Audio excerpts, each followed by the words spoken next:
Hello, everybody. Welcome to Frame Trap. On this episode, I am joined by Michael Huber. Yo. And Brandon Jones. Yo. I will be your host, Ben Moore, and I've got, for the opening here, I've done it before, but I just want to do it again. You know, we're getting close to fall. We're getting close to the end of the year. There's a lot of game coming out, a lot of excitement, a lot of possibilities. You know, game of the year begins swirling around in your head. So right now, in this moment, on this Monday, what is your hottest gaming wish?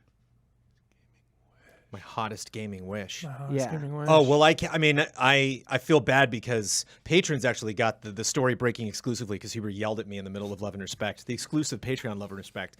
But I didn't know about that GTA remaster thing. And it's funny because sometimes you're so close to something that you don't get too invested. You know, something means so much to you, like if they're going to remaster something or remake something, and people are like, "What are you thinking about?" You're like, "I don't like to think about it because it's too much." My brain starts to go in directions. Like you were like, "What if they did online?" It's like, "Oh, what if they completely revamp the controls with online controls? Like, what if each one had its own multiplayer mode? What if, that trilogy on my Switch? Hard to." That's a lot of hours. That's over 100 hours. That's the whole thing. Is definitely triple digits. Well, 3 in Vice City you can get through quick. It's San Andreas that's is 4 times longer. But it's so good. A crazy beast. Yeah. But it's incredible. And I haven't played San Andreas in a long time. Beast of a game. So, You can get through 3 really quick. It's funny because speaking of hot remakes, Quake remake, you were just like, your mind is going to possibilities, and it's just like, well, what is that going to look like? Yeah. What are they going to add? Huber, how about you, the Wish Master? Hottest gaming wish. Isn't that a horror movie? it is. I'm trying to think who was in Wishmaster. It's like Lance Henriksen or something. Like Michael Keaton or Lance Henriksen or something. I would watch any horror movie with Michael Keaton in it. Holy shit. Has Michael Keaton been in a horror movie? It's the San Francisco one. The San Francisco one where he's the tenant. Boulevard. I have no Boulevard. idea, but I will watch any It'll horror come movie to me. with Michael Whoa. Keaton. It'll come to me. That's It'll like a come to me. thriller, though. Yeah. It's not horror. Yeah. Get out of here with your horror. Yeah, it's on the edge. It's on the edge. I love me some Michael Keaton, is all I'm trying to say. Gaming wish. My hottest gaming wish is that the Battlefield 2042 Portal mode is just like the next big thing, and that we can freely, What an excellent easily, wish. that we can just freely customize and set up games with the Allies community and just everyone. So it's just so easy to get everyone in there with awesome parameters. I really hope that shakes out. That's a good one. That is a really good one. Parameters. I have a lot of them, but I think I'm just going to offer this into the world because I think it's like pretty low stakes, but pretty high stakes personally. I just want Dragon Quest X to appear here in some form. Yeah. I do too. I do too. Yeah. I'd be right there with you, Ben. Like that Dragon Quest X, they're making it offline. Just please, anybody with any sort of power at Square Enix listens to this. On any given day, that project does not pop into my mind. But if that happens, day one with you. I'm not. Yeah, Of course. absolutely. Of course. It would be so jolly. Make me very, very, Make very, a little very thief happy. in that world and run around like. Yep. Oh yeah. Hunting some slimes. I haven't even looked at a lot of gameplay of it because it's like depressing. Yeah. You know, like why would I want to check up on how that game's doing if I'm never gonna I've get looked to at a lot of gameplay at it. You set And it I've up. played it. Yeah, I played You it. set I up played, they had a fan translation for Yeah. the very beginning of You it. played but- Builders 1 in Japanese on a stream once, and I very much enjoyed that stream. Yeah, I it was a kudos, good Ben, stream. That was for figuring that out. The Dragon Quest Builders 1 stream is like one of the first streams I ever did at EZA. I was still living in Damiani's apartment, and like I didn't have any lighting, and so it's just pretty much me in total darkness playing Dragon Quest Builders Hell 1, yeah. which was pretty great. Speaking of dreams, Huber, you're a big Assassin's Creed fan. Mm-hmm. Just got some big DLC, the second DLC, I think. Yeah. First was the Druid one. Yeah. For Valhalla. For Yeah. Valhalla, yeah. Siege of Paris. Yeah. Is that meeting your expectations? Finished it. Ups and downs, good and bad. Good and Okay. bad with this. Okay. Definitely hopeful for the future if they lean in on some of this. Like they were getting back to their roots a little bit with this DLC. So the Wrath of the Druid DLC was just a lot more of the same, and the story never really got there. It was so removed from everything. They never really went dark enough, kind of with the Druidic stuff. There was some cool, like, weird little boss fights, but it never really got weird enough and just felt removed. This one feels important because it's like go into Paris, They have the Vikings are there, or like the Franks are there. It gets really political. They want to. Eivor basically gets roped in to as a third party to kind of make sure that Paris and France are not going to just like take out Oh, okay. her community or Right. their, depending male or Right. female Eivor, and it's a lot more of the same. The environments are a lot samey. The story is a lot of the same. You go to a place, you negotiate, you go on some quests. You're doing a lot of the same things, but the way it got back to its roots were the infiltration missions. And Wrath of the Druid kind of did this. It teased it where it was like, okay, go kill someone, and if you don't alert anyone, or maybe you do it from above, you get a little bonus points. This one is like, okay, go to this area, find the person, deal with them in a number of ways. So very like free form, old school assassination. Is it like if you get detected, it's a fail state, or No, Okay. no. So it's not the most, it's not like Hitman 3 levels here. So Right. definitely know that going in, temper your expectations on that. But it was like, one of the early ones was this person is doing like a cult ritual in the cave, and you can obviously go in axes blazing, but there's like someone that you need to protect as well. There's kind of like a hostage situation. So then if you alert them, there's a risk that they'll take them out. So then you can like find this disguise. It kind of holds your hand and kind of leads you down a few of them, but you still feel like you're figuring things out. It's not super guided. There is room for improvisation. When I got down there, I was like, oh, okay, well, I have the disguise, but I don't want them to see me coming up from this way. So then you could like cause a distraction over here, like steal a key, open a door. So it was pretty fun, like getting involved with these infiltration missions that I found myself really liking. That's encouraging to hear, because my experience with Valhalla so far is like there is no reason to sneak ever. Yeah. Like actually just none. Totally. Absolutely. and Run in. I like to get when you find those guys on patrol, I like to get the first shot in. That's Yeah. it. That's the only time where I was like, hee hee, like in a tree waiting to pounce. But The other thing I really like about Valhalla is it is, like you said, it's like going to a place and doing stuff for a particular group of people. But I think like learning the dynamic of that group is one of the most satisfying parts. And so it sounds like that kind of carries over into this DLC. Yeah, there's some cool characters. There's it's like Charles the Fat is the ruler, and you go and you ally yourself with Sigurd. And Sigurd is like full on Viking bloodlust. His brother died, family died, like all in, going for the kill. But then other people are like, well, if we just go in and kill Charles the Fat, then it's gonna like embolden Paris and like embolden everyone. So that's not necessarily good. So there's some cool dynamics and like having to choose sides, then you end up like obviously meeting with Charles the Fat, and then ties in more of that. So some pretty good story stuff as well.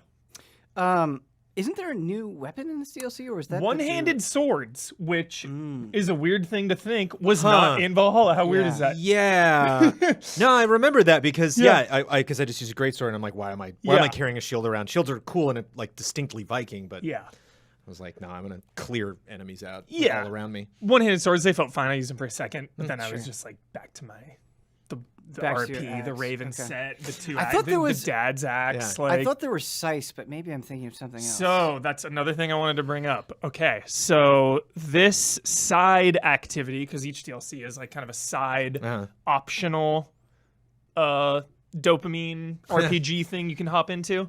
So the Wrath of the Druid one was about like capturing these settlements, and you would like earn these resources over time. That could have been way worse. That could have been way worse. We can Keep live with going. Okay, so this one is the Resistance. that. Right. And you go on missions for the Resistance, and you raise your infamy level on levels 1 through 4. And then every time you up your infamy, you earn like, I forget the name of this resource. It was like credits, some kind of like currency credit thing. And the missions they're fine. Like almost all of them are go to a place, kill a bunch of guys or go to a place and steal something. So those missions are pretty boring. They get pretty boring fast. But you earn this currency, and what you can buy with this currency is a Grim Reaper set. With like a full-on, it's called the Reaper set. Okay. And it's the first, I was like hyped to tell Brad about this. I was hyped to be like, Is it? Is this like a Halloween store Grim Reaper? Is this It's like WWE Grim Reaper? Is this maybe like somewhere in the is middle? this like, what is it? Feather Top, or what's the Weather Top?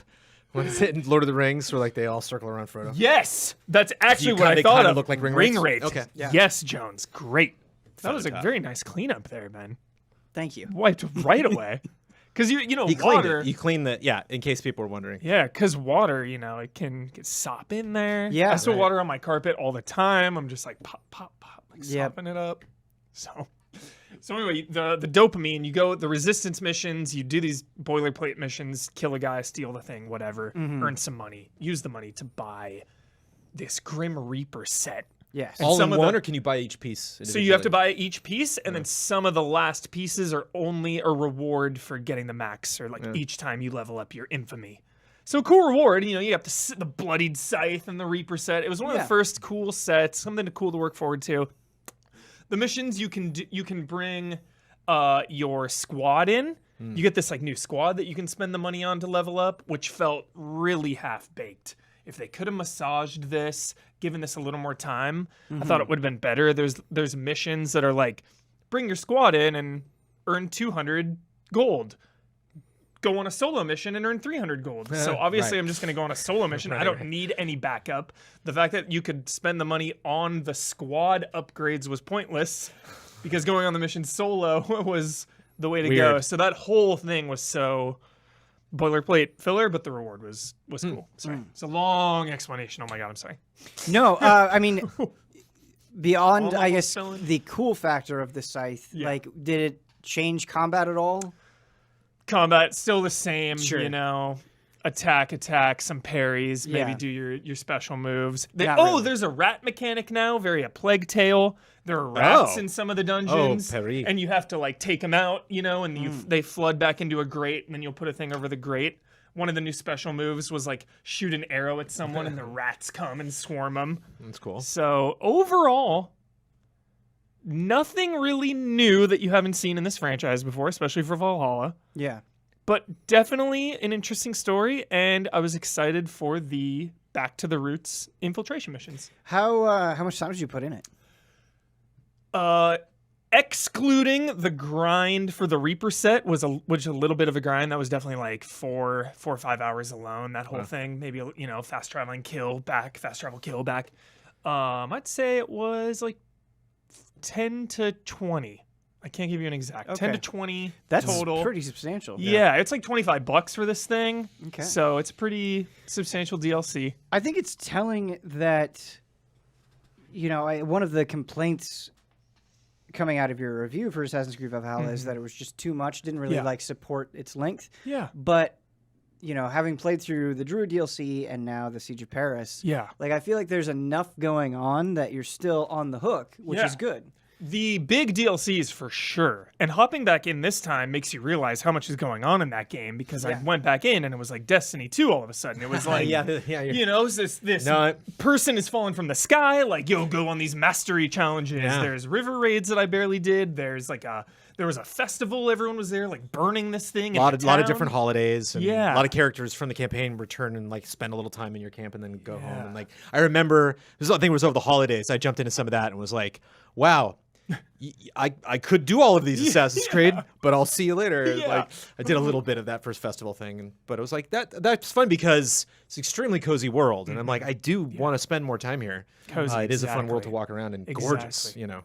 And makes especially you on the new consoles. Yeah, it makes you think of what I just kept thinking of what Assassin's Creed Infinity will be. And I thought of these kind of live service festival type things. I thought of these big standalone DLCs that are like 10, 20 hours. You start just doing these each time because like you said, Ben, like I was so exhausted with Valhalla because it's 90 hours, but like now that I'm months removed, hopping back in for a 10 to 20 hour thing is like perfect. Thank you. It's all I wanted. Right, It's all I Destiny needed. can kind of comfortably fall into that as well, Yeah. too, right? Like when new DLC comes out, it's like I Exactly. spent months away, but I'm ready to come back.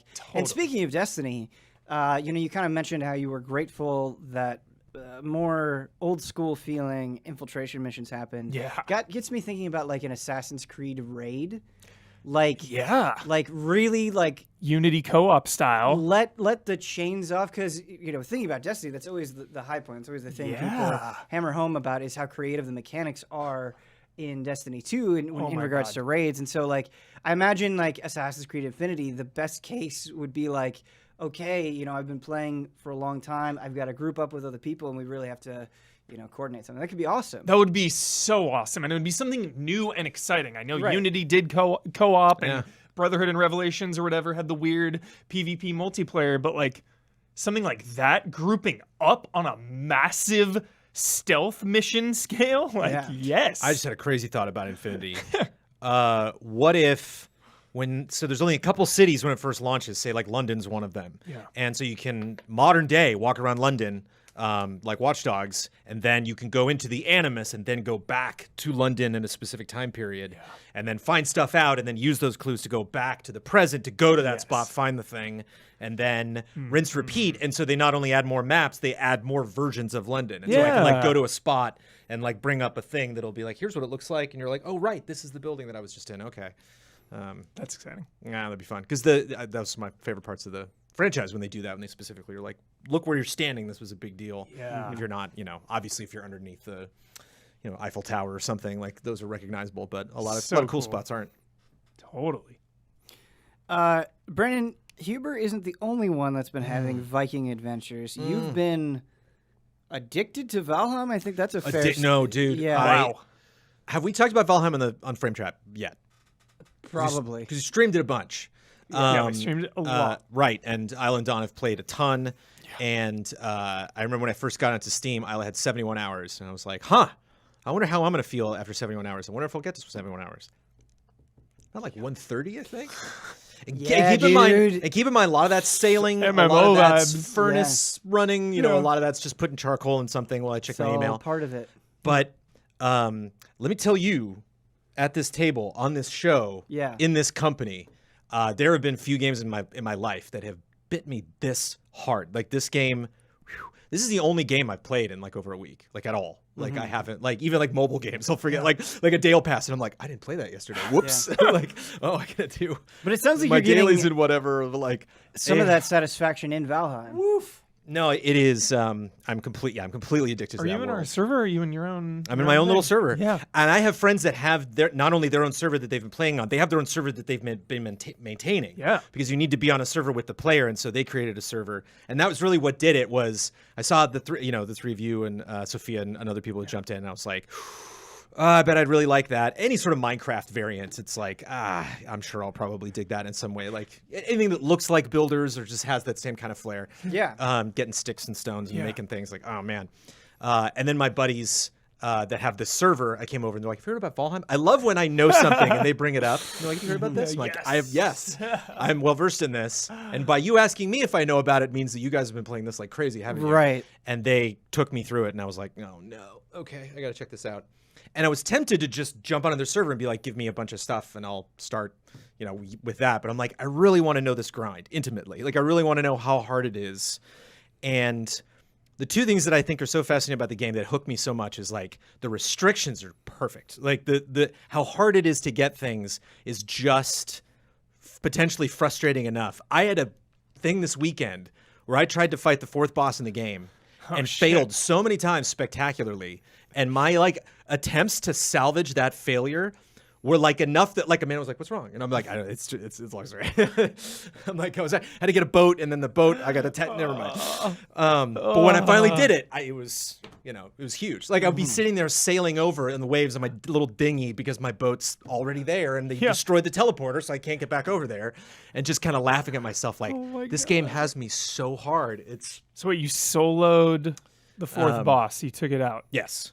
How many bosses are there? 5. 5, right? Okay. Yeah. Oh my God, John. And the rock for the 5th one's like a big skeleton head. I have no idea what it is. So sick. But the restrictions, I think, are really clever. What you can take and where, how heavy it is, what you need to make what things, how you get those. And it actually has like a string. There's actually like a thing to do, like a goals to have, and a you know, it's really rewarding when you get like a key or something. You're like, oh, I just apply this to this, and then that works neat. And then that leads to very obvious stages where you just suddenly get more powerful, and you get like, oh, this new material, and then like you get so much buffer. How's your bow and arrow? It's okay. There's like little feathers on the top and bottom. I'm not a big fan of. You know, it'd be nice if it was a little more like durable, but it's like that was their upgrade. And like, yeah, you put feathers on the top. I'm like, that's one way to do it. But it's the aesthetic is really fascinating.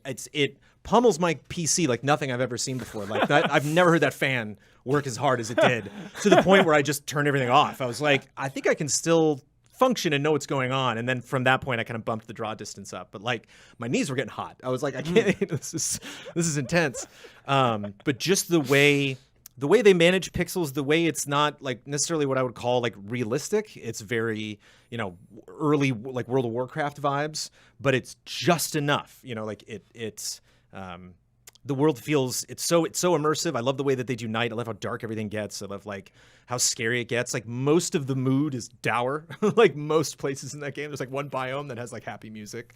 Like everything else is like a mosquito's gonna come along and murder you any second now. Oh my God, the mosquitoes. Death skeetos. Oh, my nightmare. But and I, you know, after all that time that I've been playing, you zoom out to see the whole map, and it's just like, you know, am I ever going to get to this? Is there a point to going all the way to the end? I don't know. And it's just an early access. It's crazy. I think something that I always get, I don't know if intimidated is the right word, but like whenever there's a new hot crafting game, it's like, oh man, I'm gonna have to like learn this. Like I'm gonna have to learn all the recipes and like how the flow is, and just like sometimes that process of learning doesn't seem too appealing. Do you feel like Valheim has a good sort of gateway into its mechanics and world and all of that stuff?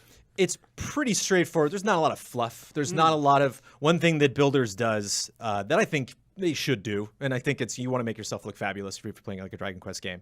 There's a lot of things that are just purely ornamental that are very, you know, like a lot of materials that they want you to kind of have express yourself and make different versions of things, and like every little tiny piece of something like really serves a purpose. Like there's not like even like, you know, my like big house that I've built now, if you go over to like my library of stuff, it's like it's not that many different types of things. And it's the type of game where like I would see something where I'm like, oh, I'm like running through Darkwood and seeing this like shiny flower, and I'm like, I'm not using that for anything. I'm like, might as well pick it up while I'm going. And now I'm like, oh my God, do you have any of that flower? Like, because I've got to the point where I'm like, that's what I'm supposed to use that for. Okay. So at worst, I'll just see something. I'm like, oh yeah, I don't need that. And then it'll just become relevant later. And it's interesting that I've dumped the graphics down where it's like I can clearly see where the mushrooms are now. There's not a lot of foliage like getting in the way of stuff. So that was, it was pretty straightforward. There are a couple times where I was like a little confused about like where I was supposed to be going. There was one time, I think the most frustrated I've been, there was one time I'm like, oh neat, this is where I get that resource. And then it vanished. And I found 5 other examples of the biome, and it didn't have this thing that the other biome had. And I was just like, come on. And then I found like the Disneyland of that biome and was like, oh. And then like saw where on the map it was. I was like, oh, fine. If I had gone east, you know, like I would have just bumped into it. But it's just because that game takes time. But it's kind of in a Red Dead way. It's just it's very much like to survive the Viking way of life on your own, or just with a couple of compatriots. Like you have to be able to defend yourself. You got to get out there and get lots of resources, and it's super cozy. Yep. The problem is like a lot of this genre is very cute, and there's nothing wrong with cute. It's just I've played that before, right? Like, and so when I look to invest in something like you were saying, like learn all those systems, and survival can be tough. Like I've gotten burnt by when you die. It's a really gory game, which I kind of like. You kill a deer and just blood gets everywhere over trees and stuff. Like whoa! And when you die, it's extremely gruesome. And then I die, it's like whoa! And then I think like, cool, I'm gonna spend the next 40 minutes like recovering from that and trying to get back to my body. But there's just something about the cozy / threatening nature of the game. How like when I finally found the swamp area, I'm like, you know, and I've like done a fair bit of Gothic horror research, and so like a lot of these names that come up, I'm like, oh, you don't see this stuff really referenced that much, even in Valhalla. Like a lot of the stuff they didn't talk about. And like looking in the swamps and just see these green eyes like approaching me, and I'm like, Draugr? And like mouse over. I'm like, all right, Draugr. Gotta love Draugr. Not that many enemy types. Again, they don't like overcomplicate it. It's just really clear. It's all about just going further in the things you find you use. And so it just makes discovery in that game so rewarding and so gratifying to like figure things out and know when you like get to an island, like, all right, I don't need this stuff. I can go someplace else. You mentioned just kind of the struggle that you had against the fourth boss. And I want to know kind of what that process is like. Like when you die, is it like, oh, you lose everything that's on your body? Or... Yeah. Everything on your body drops in that spot, and a very bright looking thing, that'll have your name on it.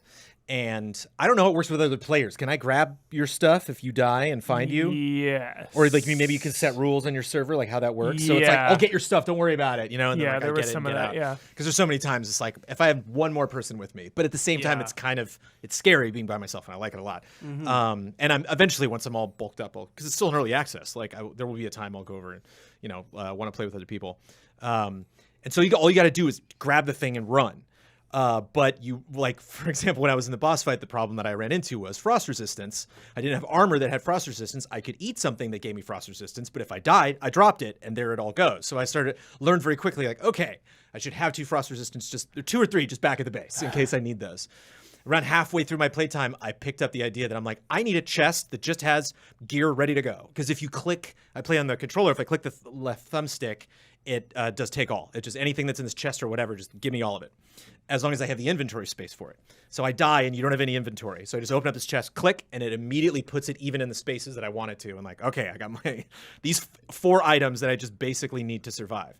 And then when you die and lose that, it's like, okay. It's like, all right, well, I'll build something. Oh, it's the worst. Do I have any bronze left? I don't. Okay. Like, what do I need to make a ship? All right. It's brutal.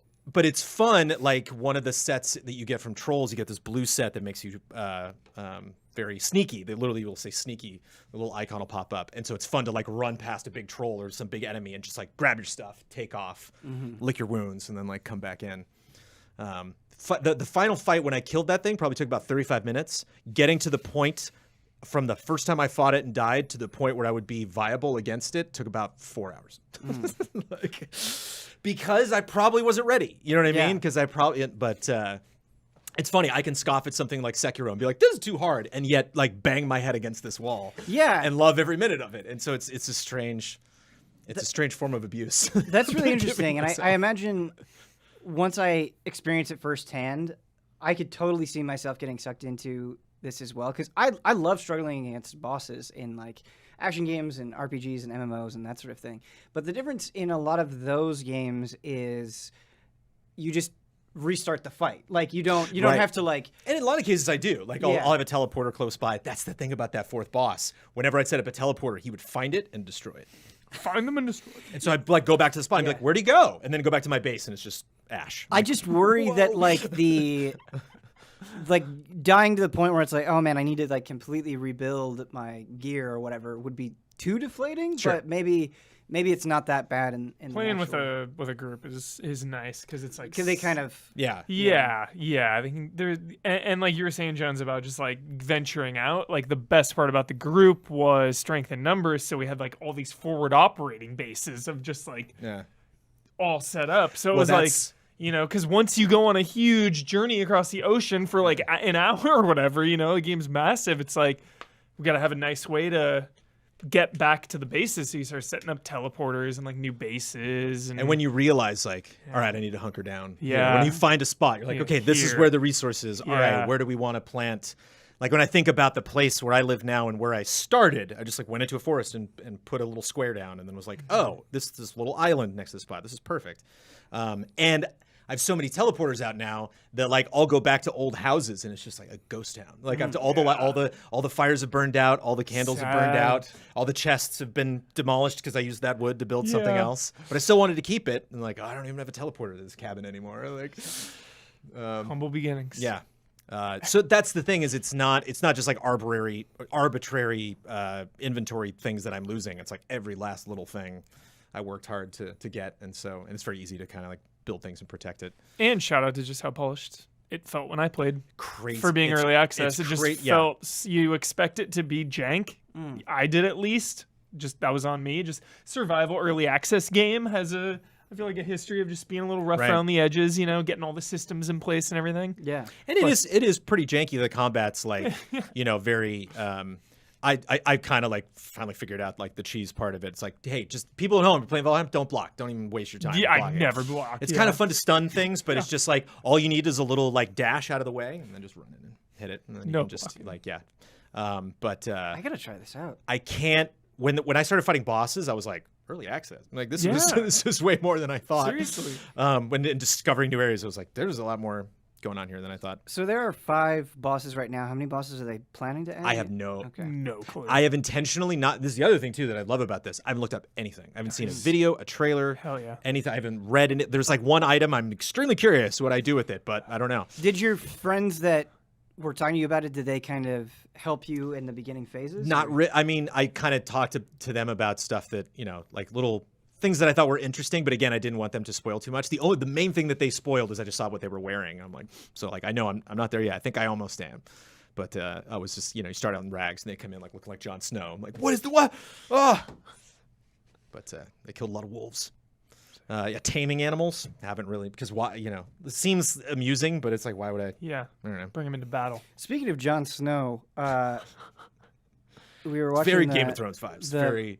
the Friends reunion, and they just like randomly cut to like different actors for them Yeah. to say what Friends meant to them, and then all of a sudden Yeah. there's Kit Harington. I was just like, oh, I was not expecting you here. Out of all I the thought you were going to say Kit Harington was on like some episode where he dated, like Rachel. for a Well, little that bit. was the thing. Like, boy, they had a lot of like huge guest stars. They had like Julia Roberts and Brad Pitt. Oh, and Julia Roberts. there's Paul an Rudd. amazing thread Oh, on Paul Twitter Rudd in it. about Miami Vice. Had just like really Ben Stiller at like age 17. Ben Stiller's in Friends as well. Yeah, he's in a lot of shows. But this is also extremely my jam. Like I could see people getting into. I bounced off of it almost immediately when I first logged in. They drop you in this area, and I was like, "How does this too much?" And then again, my friends were like, "You know, knowing you, I think you would really dig the aesthetic." Surprised I haven't turned the music off because they only have like 5 themes that just loop in forever. Yeah. and I still really dig them. So I remember playing Grounded with you and Blood and Isla, and we were having a great time. But I feel like this has its hooks in you way more than something like a Grounded. Yes. So what do you think is like the fundamental difference between It those just two games? feels heavier. It just feels way more like I'm actually in a place, whereas Grounded's like I'm in a theme park. It's like Sure. we're small. I and totally like get that. and again a lot of the other survival vibes that like I get extremely immersed. I think much more than the first Dragon Quest builders than the second one. Because the second one got cartoony, which is funny to say about Dragon Quest in general. But the first one was a little more grounded, and the people in the areas did a lot more. They were just a lot more autonomous in terms of like what they worked on, and that was extremely cozy. Like when time of day would change and like all the lights would turn on and they would all go to bed. Like I loved that aesthetic, but it was still very cheerful. It was still like kind of on the more happy vibes. Whereas this is so like, you leave something and you come back and they've some of the dudes came by and destroyed it. There's just it's just a harsh world. And so when you get stronger because you went to biome number 4 and then go back to 3 and one of these things like, and you're just like, shut the hell, you like give it the axe. Like I'm not even gonna switch to my knife. I'm just gonna axe you in the face. The axes I use to cut down trees. Just get out of here. I love leveling up and I love grinding to get more powerful in a game. And it's just like, yeah, so satisfying. Especially because it's early access too. So it's like neat. I could be potentially done with this Right. game that seems like it has no Seriously. end. Then I'll get some email. I'm like, no. Do you think like how likely would They've had that one be big if you update. like let's say you kind of see everything there's to see and then you spend 6 months away from it? Would you go right back in, or you're like, no, I had my time? I don't know. Okay. Because I was extremely into Valhalla, but then you were telling me about the first DLC. I'm like, no way. Yeah. But then again, I played the Immortals DLC, so who knows? Who knows? Well, I know about Diablo 2, and now I know about Diablo 2 Resurrected because they had a closed beta. Made a paladin, played with 2 buddies. It was 2x long, and my feelings on it are a lot more mixed than I was expecting.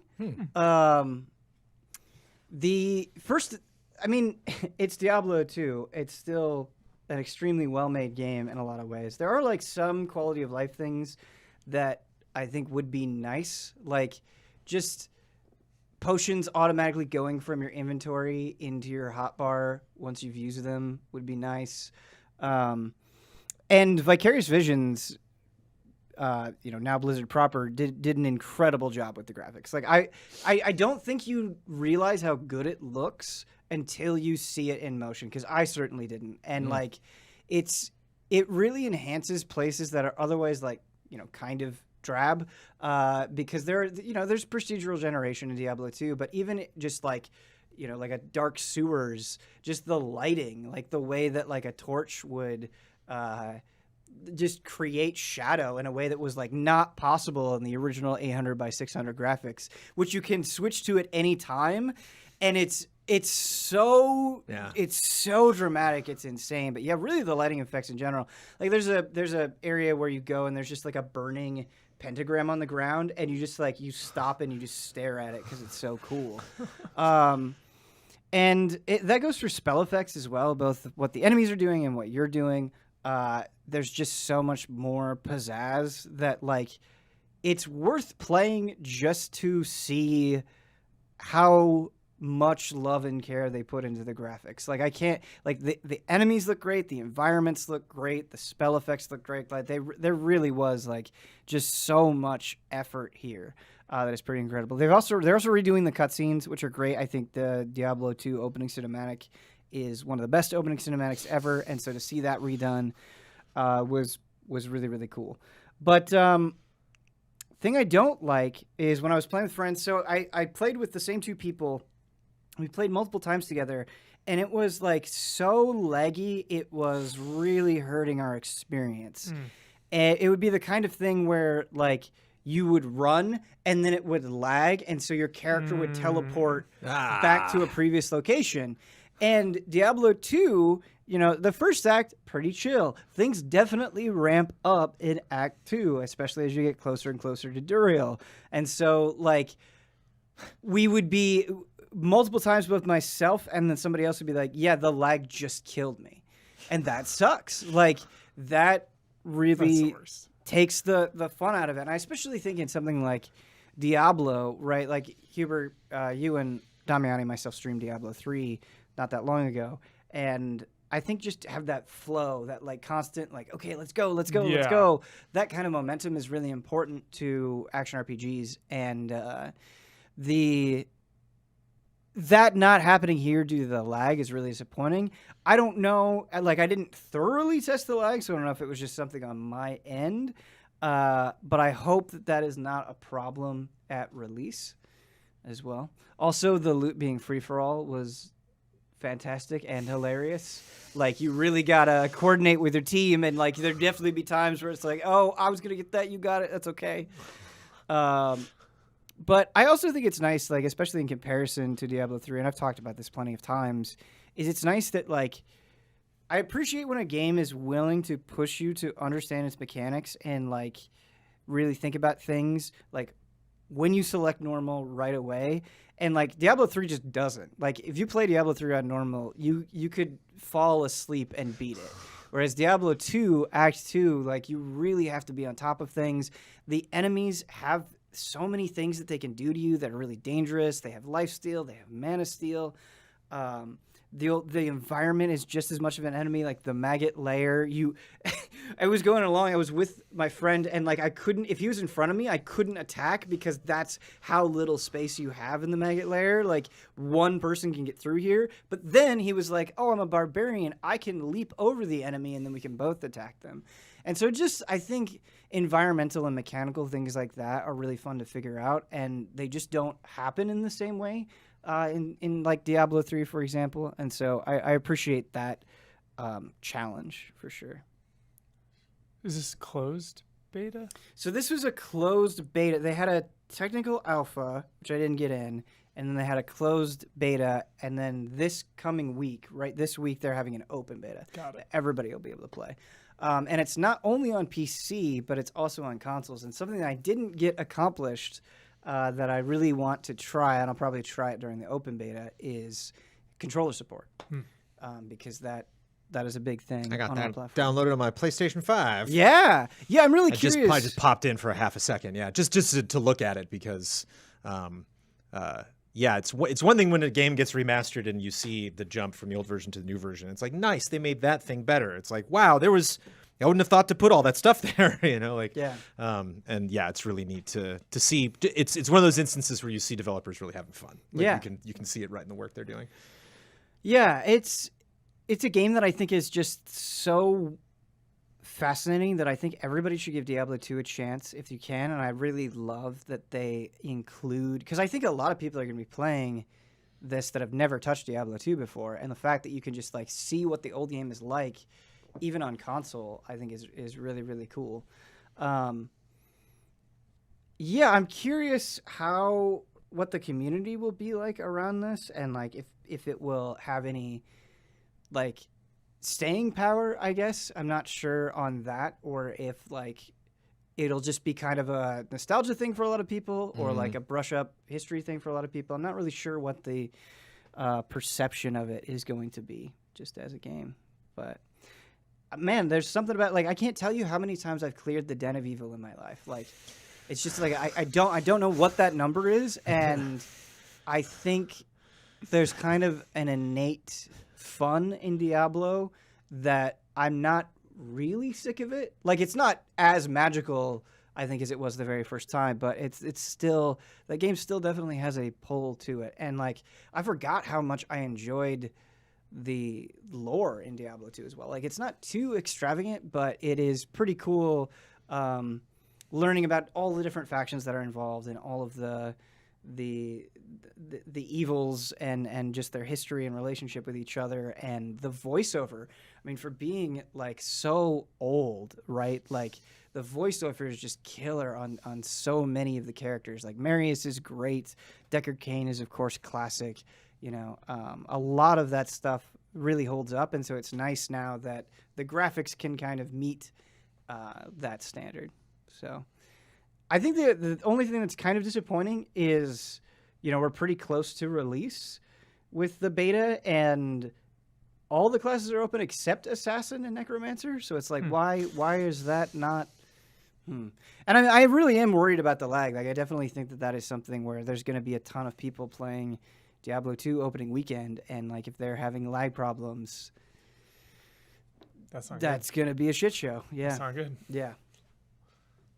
But I guess what is your guys' interest in Diablo 2? Brandon, I don't think you've played Diablo 2 before. I've not. I don't think I've played. I didn't play Diablo 1 either. Yeah, it just seems like you were saying with the pace of it. It just seems like an easy game just to kind of like run into and literally be playing, you know, blistering action the entire time I'm playing, and then just pull out of it and be like, okay, cool, I got a sample of what that was. Yeah. I don't know if I'll invest in the entire campaign. That would be cool. Be a fun thing to do in October. Be fun to stay up late and get all demoned up.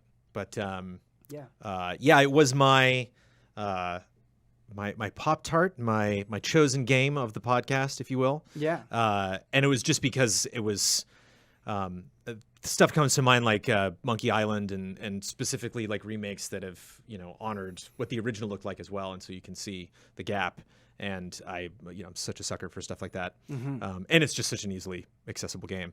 I remember, I think it was Brad.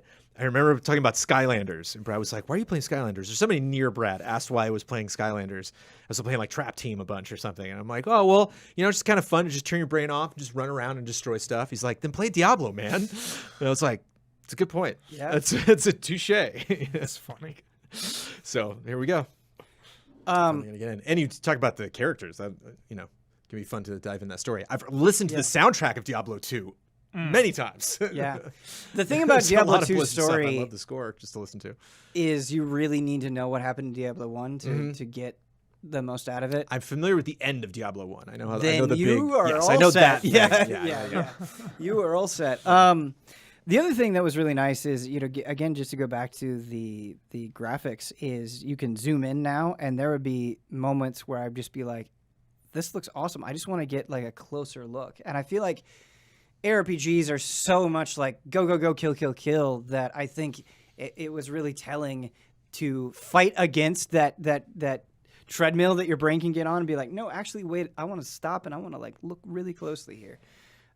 So yeah, it's nice. You know, they obviously crushed it with Tony Hawk 1+2, and so it's nice to see this getting the same treatment. Hubert, you've made me really happy because you've been playing. I'm not sure if you finished or not. Finish this one too. Nice. And the DLC. The Doom Eternal DLC, Ancient Gods Part 1 and 2. Oh, baby. Yeah. I thought you were gonna bring it. I thought you were gonna say another game, but Doom Eternal. My goodness, my God. Yeah. Did you finish Part 1 and 2 of Yes. Ancient Gods? Okay. Yes, Nice, dude. nice. Saw a good portion of Holy this shit. in the community showcase. Yeah. Holy, When I was just just like, Shout out to Schmuck. whoa, yeah. All I gotta say is just holy shit. yeah, Holy shit. intense. Just thinking about it makes me crack up. Yeah, Insanity cranked to 1,000. Like, this is the most insane. That's really all you can say about it. Is Yeah. just it's so ramped up. Really liked the new mechanics they introduced in this, or There's the new a lot enemies. of new. Yeah. Quite a bit. There are these cool enemies that you have to like pick off their heads, but you can only like shoot their heads when they are like flying up in the sky. There's these cool little turrets, some of the coolest turrets I've ever seen in a game. It's like a little floating eyeball and it'll shoot at you, but if you aim at it for too long, it'll duck away. And if you stay aimed at it, it won't pop up. So you have to like turn away and let it pop up. Just catch those shots out of your periphery. And, like, Yeah. there's one. That's fun. Yeah, just Doom Eternal, but just cranked to 1,000,000. Yeah, and it should be said that it's a game that was already pretty cranked. It was, yeah. I don't understand like how they cranked it more. I mean, the arenas, I should say. I was actually noticing that some of the arenas, like in Part 1. Insanity. Yeah, absolutely. So they will have like electrified floors and then just throw all these enemies on the bottom and then have like hulking beasts on the top holding it down, and it's like, where do I even go? Right. So you just have to keep moving. There was another one I really liked where you have to follow kind of the wolf. This like spirit wolf is like chasing to the like fire beacons or whatever. And outside of its little orb, you're getting damaged. So you have to stay in this tiny little protective bubble. It's like, as it's like demons- Spider-Man-esque. Yeah. You know? The demons are just flooding in. And then, Doom 2016 and Doom Eternal have had like a pretty intense focus on story. And I liked kind of the small. It's a sequel to Doom Eternal, but like it still felt a little smaller. I mean, it's little extremely focused. consequential. Yes, super important. Yes. And I don't want to say anything, but the kind of the climax of the second part is some of the hypest shit I've ever seen. It is so hype, crazy. It's funny because, not to shit on Assassin's Creed, but I feel like with Assassin's Creed, the DLC, please. was the refrain was kind of like, it's a lot of stuff that you've already seen. Whereas I feel like with the Doom Eternal DLC, it's like how I want more DLC to feel, where it's like, it was like I can almost picture them sitting at a table and being like, what if we did this? And what if we did this? Like, you could almost see like the giddiness of them trying things out as you're playing through it, because they really throw like a ton of shit at you. It's out of control. It's intimidating in the best way. Yeah, it is. Like It as is, as a connoisseur of action, it's just like, wow, that's some fine gaming right there. Like, do you want to play, sir? Definitely not. It's exhausting. The part It one, is. That looks like it part hurts. one final boss, It does. An was hour like of it. the hardest thing I did. In Doom boss? Eternal. The part one boss on Ultraviolence So insane. was the hardest thing I've done in Doom Eternal. Dude. Yeah. Dude. I know this is Crazy not. boss I know fight. this is in the main game, just Eternal though specifically, but the guys with the swords. Yes, Marauders. The anger at these guys on Twitter was different than normal anger when I see like normal anger would be like a company's policies or like pricing or something, or if it's like something in the game, it can be kind of cheeky, or you can tell somebody's just having a bad night. Everyone hated this guy, like so like Stop people in their with tracks. really a Dude. fire. Like people are They nerfed it though. and I'm not because I'm of not the saying, backlash. and I'm not saying anything about like their skill of play or whether these things were frustrating or not. It was just funny to see that anger communicated in a much different way than I saw on Twitter. I Like, think it was they made personal. the stun longer on Marauders. Stun longer and but like I- more pronounced. It's like Yeah, I thought they were gonna change it back, but maybe I was wrong. But man, the Marauder conversation upsets me so much because, Good and it's enemy. like, such a great enemy. yeah, it's a fantastic enemy, and it's Brilliant. also like it exposes one of the fundamental flaws of social media, where people just like they just spout off an opinion without really like soaking in it for a while. Like if you pay attention and you actually like pay attention to what the fucking game is telling you, the Marauders are not a big deal. No. You just kill them the way that they tell you to kill them, and it's fine. Yeah, you get to use. They're super obvious tells. Their weakness is the greatest gun in the game, the super shotgun. So Yes. it's like perfect. Yeah. You know? They blink, you shoot them. Yeah. That's it. Super shotgun hard counters. So it's like, oh, nice, perfect. I think it's something akin to like there's this one super tiny platform in the original Super Mario Brothers, and like I can't land on the thing. Like I'm physically incapable of jumping and then just stopping. Like I never trust that I'm going to land in the right spot. So even something like that, I've been playing, Mass Effect, and they have this super easy QuickTime event for all the hacking things. Yeah, Like, why would I ever yeah. spend gel to do this? Yeah. And I'll joke with Chad. I'm like, I haven't missed any of these, and then of course I can't do it. Like, and I think the Marauder was that kind of thing. I could see people being like, Anyway, sorry. Just basically meaning like it is a contest of champions. That game. Yeah, it is. Especially in both of those. Are those the only two DLCs? Just Act 1 and Act Yep. 2, and then Well, or at least they- that set of the story is completed. For story DLC, yes, it is Ancient Gods Parts 1 and 2, but they have other content. They have master levels, basically. So even harder versions of levels that you've already played. Yeah, sure. Yeah. But going And into this, the reason I hopped back in is because I was waiting. I had originally played on PS4 because Yeah. it came out before PS5. I was waiting for the native PS5 version to hop into both parts, which I did. Yeah. Runs beautifully. Amazing.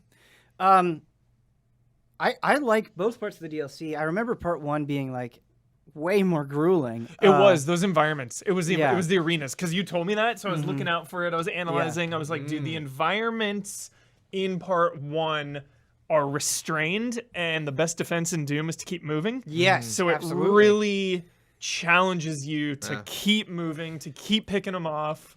You're saying that in my head.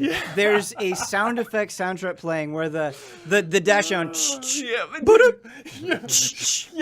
Yes. Just like immediate- over and over and over and over again. Yeah. So going into part 2, big new weapon / mechanic there, the hammer. The hammer. How do you that's feel right, about okay. that? The hammer was cool because it was okay. Like if you're gonna ramp this shit up, Right. give me something like to defend myself. If you're gonna throw all that shit at me, like give me something. So it was nice. It's like okay, the hammer. So the hammer.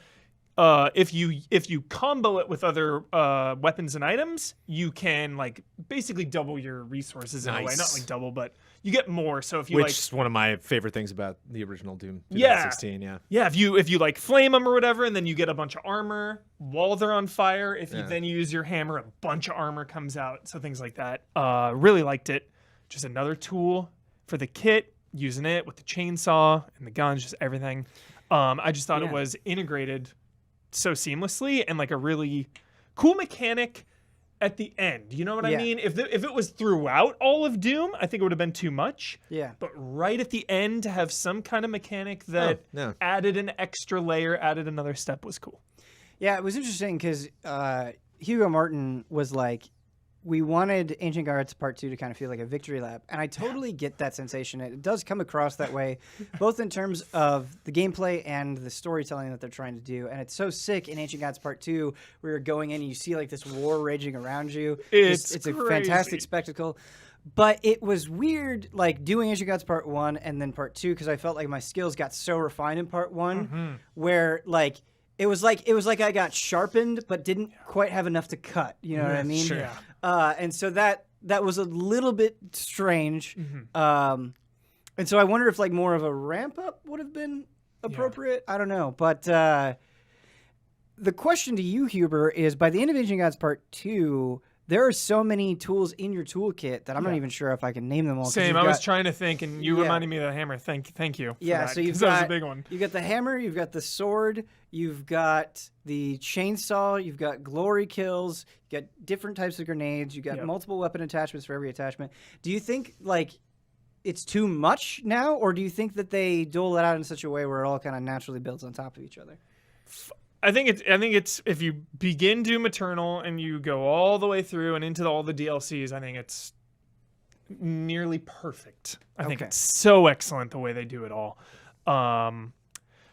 With that being said, the next Doom, Yeah.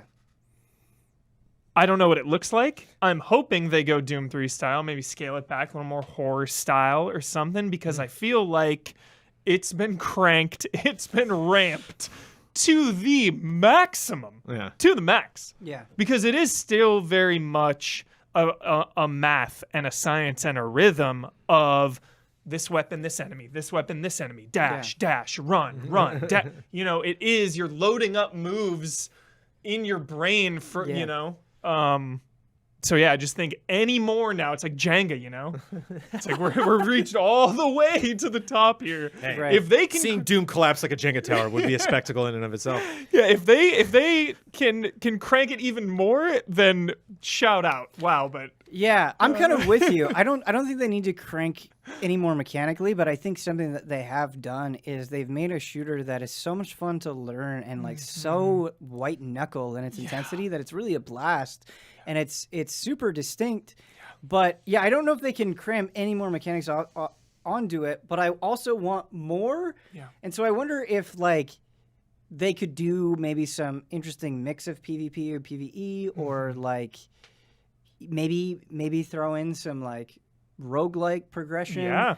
I don't know. I Cool don't modes. think it's going to be in the like nuts and bolts mechanics of shooting and dealing with enemies. I think it's going to come from structure nice. for the next Doom. But I'm really curious. I would love to be a fly on the wall at it. Yeah. and Where do we go from figure here? out what they're talking about. for Yeah, sure. and just I love the difficulty options and everything. You Yeah. can do all these difficulties, Jones. You can do one where it's like one life to live, classic mode with lives, and I just appreciate how hardcore you can make this game and crank this game. You put it on the Yeah. highest difficulty, which I didn't even. Or you can even do the opposite. Yeah, and, like, and you can yeah. also go down to easy. They have the boss armor that it can Yeah. give you. They've got an infinite lives cheat, I think. Yeah, I love that. I love that. Yeah, and I think the thing that is really important for me is not that it is difficult, it is that it is difficult in a way that I want to Yes. get better at it. And Every time you die, it Yeah. feels like it was on you. Yes. You know, it's like, okay, what can I learn to do better? What was I not doing? Oh, I forgot about my fire grenades. I Yeah. wasn't using those these times. Okay, right back to it. And just like I think in the main game from level 1 of Doom Eternal to the end of Doom Eternal, Ancient Gods Part 1 and Part 2, like you see yourself just get better. And it's so cool being like, I couldn't have done that like 10 hours ago. Yeah. But now I can. Now I'm so in the zone and so familiar with my tools. Like, think about how many games you play and you're like, oh, I forgot I had that. Yeah. And I just feel like Yeah. Doom Eternal stretches you in a way where you're like, Gotta no, use it like I all. know what this is for and when. Yeah, it's really satisfying. I would use the super shotgun every chance I got. Well, it's great. I would use the super shotgun and have full ammo with every gun, but be out of ammo with the super shotgun. That's and what I was then- gonna say. And then burn a chainsaw just for more super shotgun. That's what I was gonna say. Is I feel like if you rely on a weapon too much, you run out of ammo so fast. So fast. And so you have to Yeah. interact with the other mechanics like chainsawing, but even your chainsaw is super limited, and you have to make decisions like, do I just want to kill a grunt and get more ammo, or do I want to like save up to the 3rd tier so I can take down anything with a chainsaw? Just fascinating decisions. Yeah. Oh man, So good.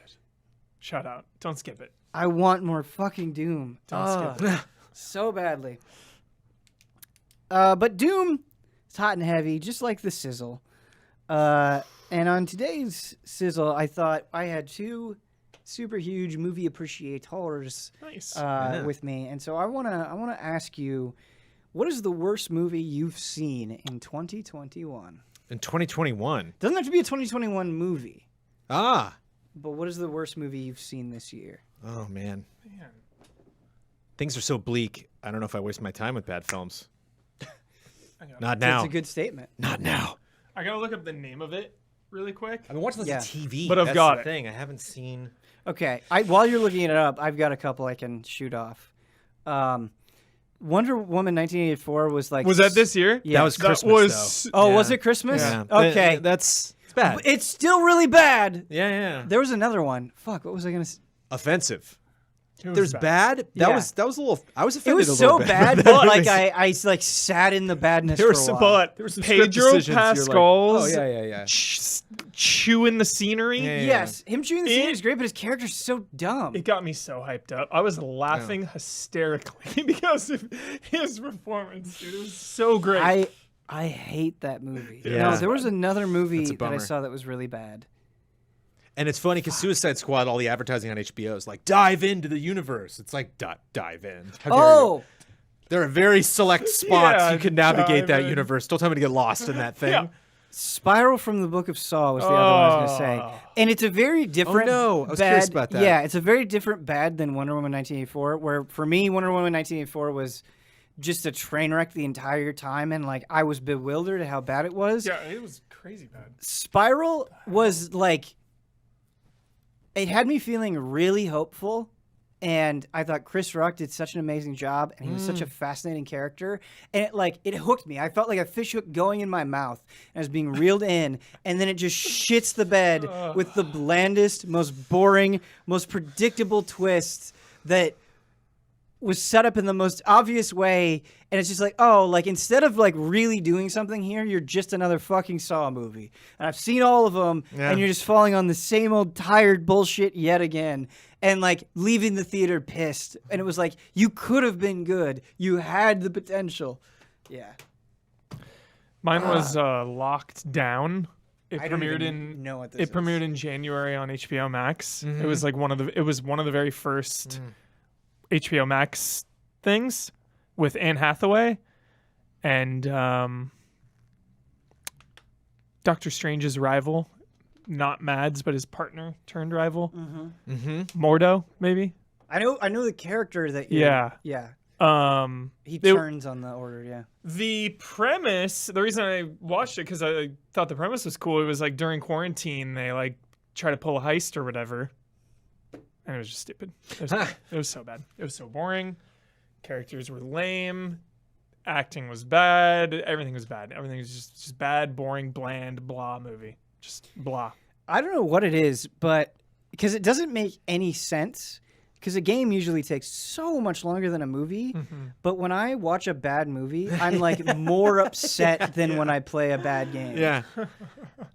Because most movies, it's games can kind of play around with our emotions, but like a movie tries to set something up. It's like you were saying with, you having the idea of how good Saw could have been, Yeah. or how good Spiral could have been, how good Saw can be in general. Because Yeah. like I had never seen any of the films, and then they were all on Netflix or something, and I watched them all in the span of like 4 days. It's Yeah. just like, oh, okay. That's 'cause the I best way to I watch couldn't Saw. stop. Yeah. Every movie, it was like a TV show Yes. almost, because like every movie just went right in the next one. Yes. So I am curious about that. But it's when you have those moments when you see. It's why the movie Speed drives me crazy, because it's so close. It's like there's such a great premise, such great acting, or such great actors. And it just makes a dumb movie. Independence Day. It's like, come on, you were so, Wait, are you so close. you don't like Speed? I like Speed. I think Speed could be better than Die Hard. I think it literally could Okay, be It had its potential. a lot. Like Under Siege doesn't. God. It's like there's so many movies that just don't like. Speed could be a masterpiece, but it's just a sick 90s action movie instead. I've been watching lots of media, like Without Remorse and Tomorrow War were both on Amazon. And I was like, all right. I was curious about Tomorrow War. Was it good? It was what I expected. Okay. There's a lot of crazy stuff going on in that game, or going on in that movie that looks like a game, I guess. But it was more it doesn't have the vibe of like, well, this was made for a streaming service. It's like, oh, I could have totally paid and seen this in a theater. But it's just very. It's like the first time somebody tells a bad joke, you're like, okay, that's where we are. It's about that level of humor, about that level of taking this seriously. Had some fun twists, but I think why playing or watching a bad movie is so much more upsetting is that, like, at least with a game, I feel like I'm accomplishing something. You know what I mean? Like beating a game or conquering something in a game, even if it's bad, you're like, it's active. A movie, Yeah. you're just Sitting there sitting wasting there, time. and you feel it. Like when you're watching Yeah. a bad movie, you feel the time Yeah. slipping away, and it's the worst. Yeah. But this sizzle is brought to you by some wonderful shout out to your patrons. If you want to find out more, go to patreon.com/EZAbridged. And I thought, since I knew we were going to be talking about Diablo, we would do our best Deckard Cain impression. at the end of this. So think of what you want Deckard Cain to sound like, and then say it at the end. Oh, okay. Shout out to Al Thanis, Greg the Dark Knight Kettering, Caleb Togi Crawford, Esdocal, and Nick. Shout out. Traveler. Jones, you're bringing a quirky one today. Yeah. A lot of the games that I've heard of before, but I'd not heard of Black Skylands. Yes. This game is also in early access, and this is a montage grabber. This is one where you watch some special or something, or Nintendo or Xbox, or have some indie showcase or something, and they're like, indies are fun, and they're playing them stuff, and you're like, oh, that looks like, wait, go back 5 seconds. What was that? I just saw some gal who was on an airship, and she like docked it at a base and like grappling hooked over and shotgunned a guy, and I was like, go on. And it had a great, really fun Stardew Valley-esque pixel aesthetic to it, and I was like, this looks interesting. And then it was one of those things Blood just brought. He's like, oh, Black Skylands. And I was like, yes. You know, in fact, if that can be something that I can just immediately check out, I'm very curious about that. This is a top-down game, and by top-down, I mean straight top-down. You are looking at shoulders, and it's like True Lies. I'm Like the trying to True think, Lies game. it's like that mode in like Contra old-school Alien Grand Theft Wars. Auto. You know in Alien Wars when you're like going on the Yes, freeways, yes. and it like Yep. split Yes. screen, and it like is awesome. I don't like those But levels. it's so top down. Like it's just, so one of the only issues I have with the game's aesthetic, which is extremely cozy, and it does kind of have a tilt to it. So like you'll see things that are on posts, like you can see kind of either side to it, but it is mostly very strictly straight up and down, which it needs to be for the game to function. But like I will walk into a room and start like a little cutscene event, and somebody's like, "I knew you'd be here," and I'd be like, "Who's talking? Who is that? Who? Oh, there's a guy. Okay, there's a guy over in the kitchen. Okay, I'll walk over to him. Okay, you know, where it's like, obviously most other games, even something like kind of your classic pixel art JRPG style of just like a little bit in an angle. So that can be a little bit confusing, but once you really get immersed in the world, there's a fun day-night cycle, and movement and picking up objects and managing inventory. All of that's very straightforward. But the two main fun mechanics are, it's like kind of twin stick shooter-esque. So even when you're just walking around talking to people, like you got your weapon out, you can spin it all the way around you. So it has like a very action focused when you're just dealing with the world, and kind of has I use this very loosely because I can see this perking ears up, but it's not exactly like it. But it gives me a little bit of a Hotline Miami vibe, where like if I get to an island that I'm trying to take over, if you just run in, like you're probably going to get overrun. You have to be very careful. It's very direction based. Whereas like if you know where everyone is, you can just get a lot of your shots off and get a little dodge roll. And then you have your airship, and you're navigating this world.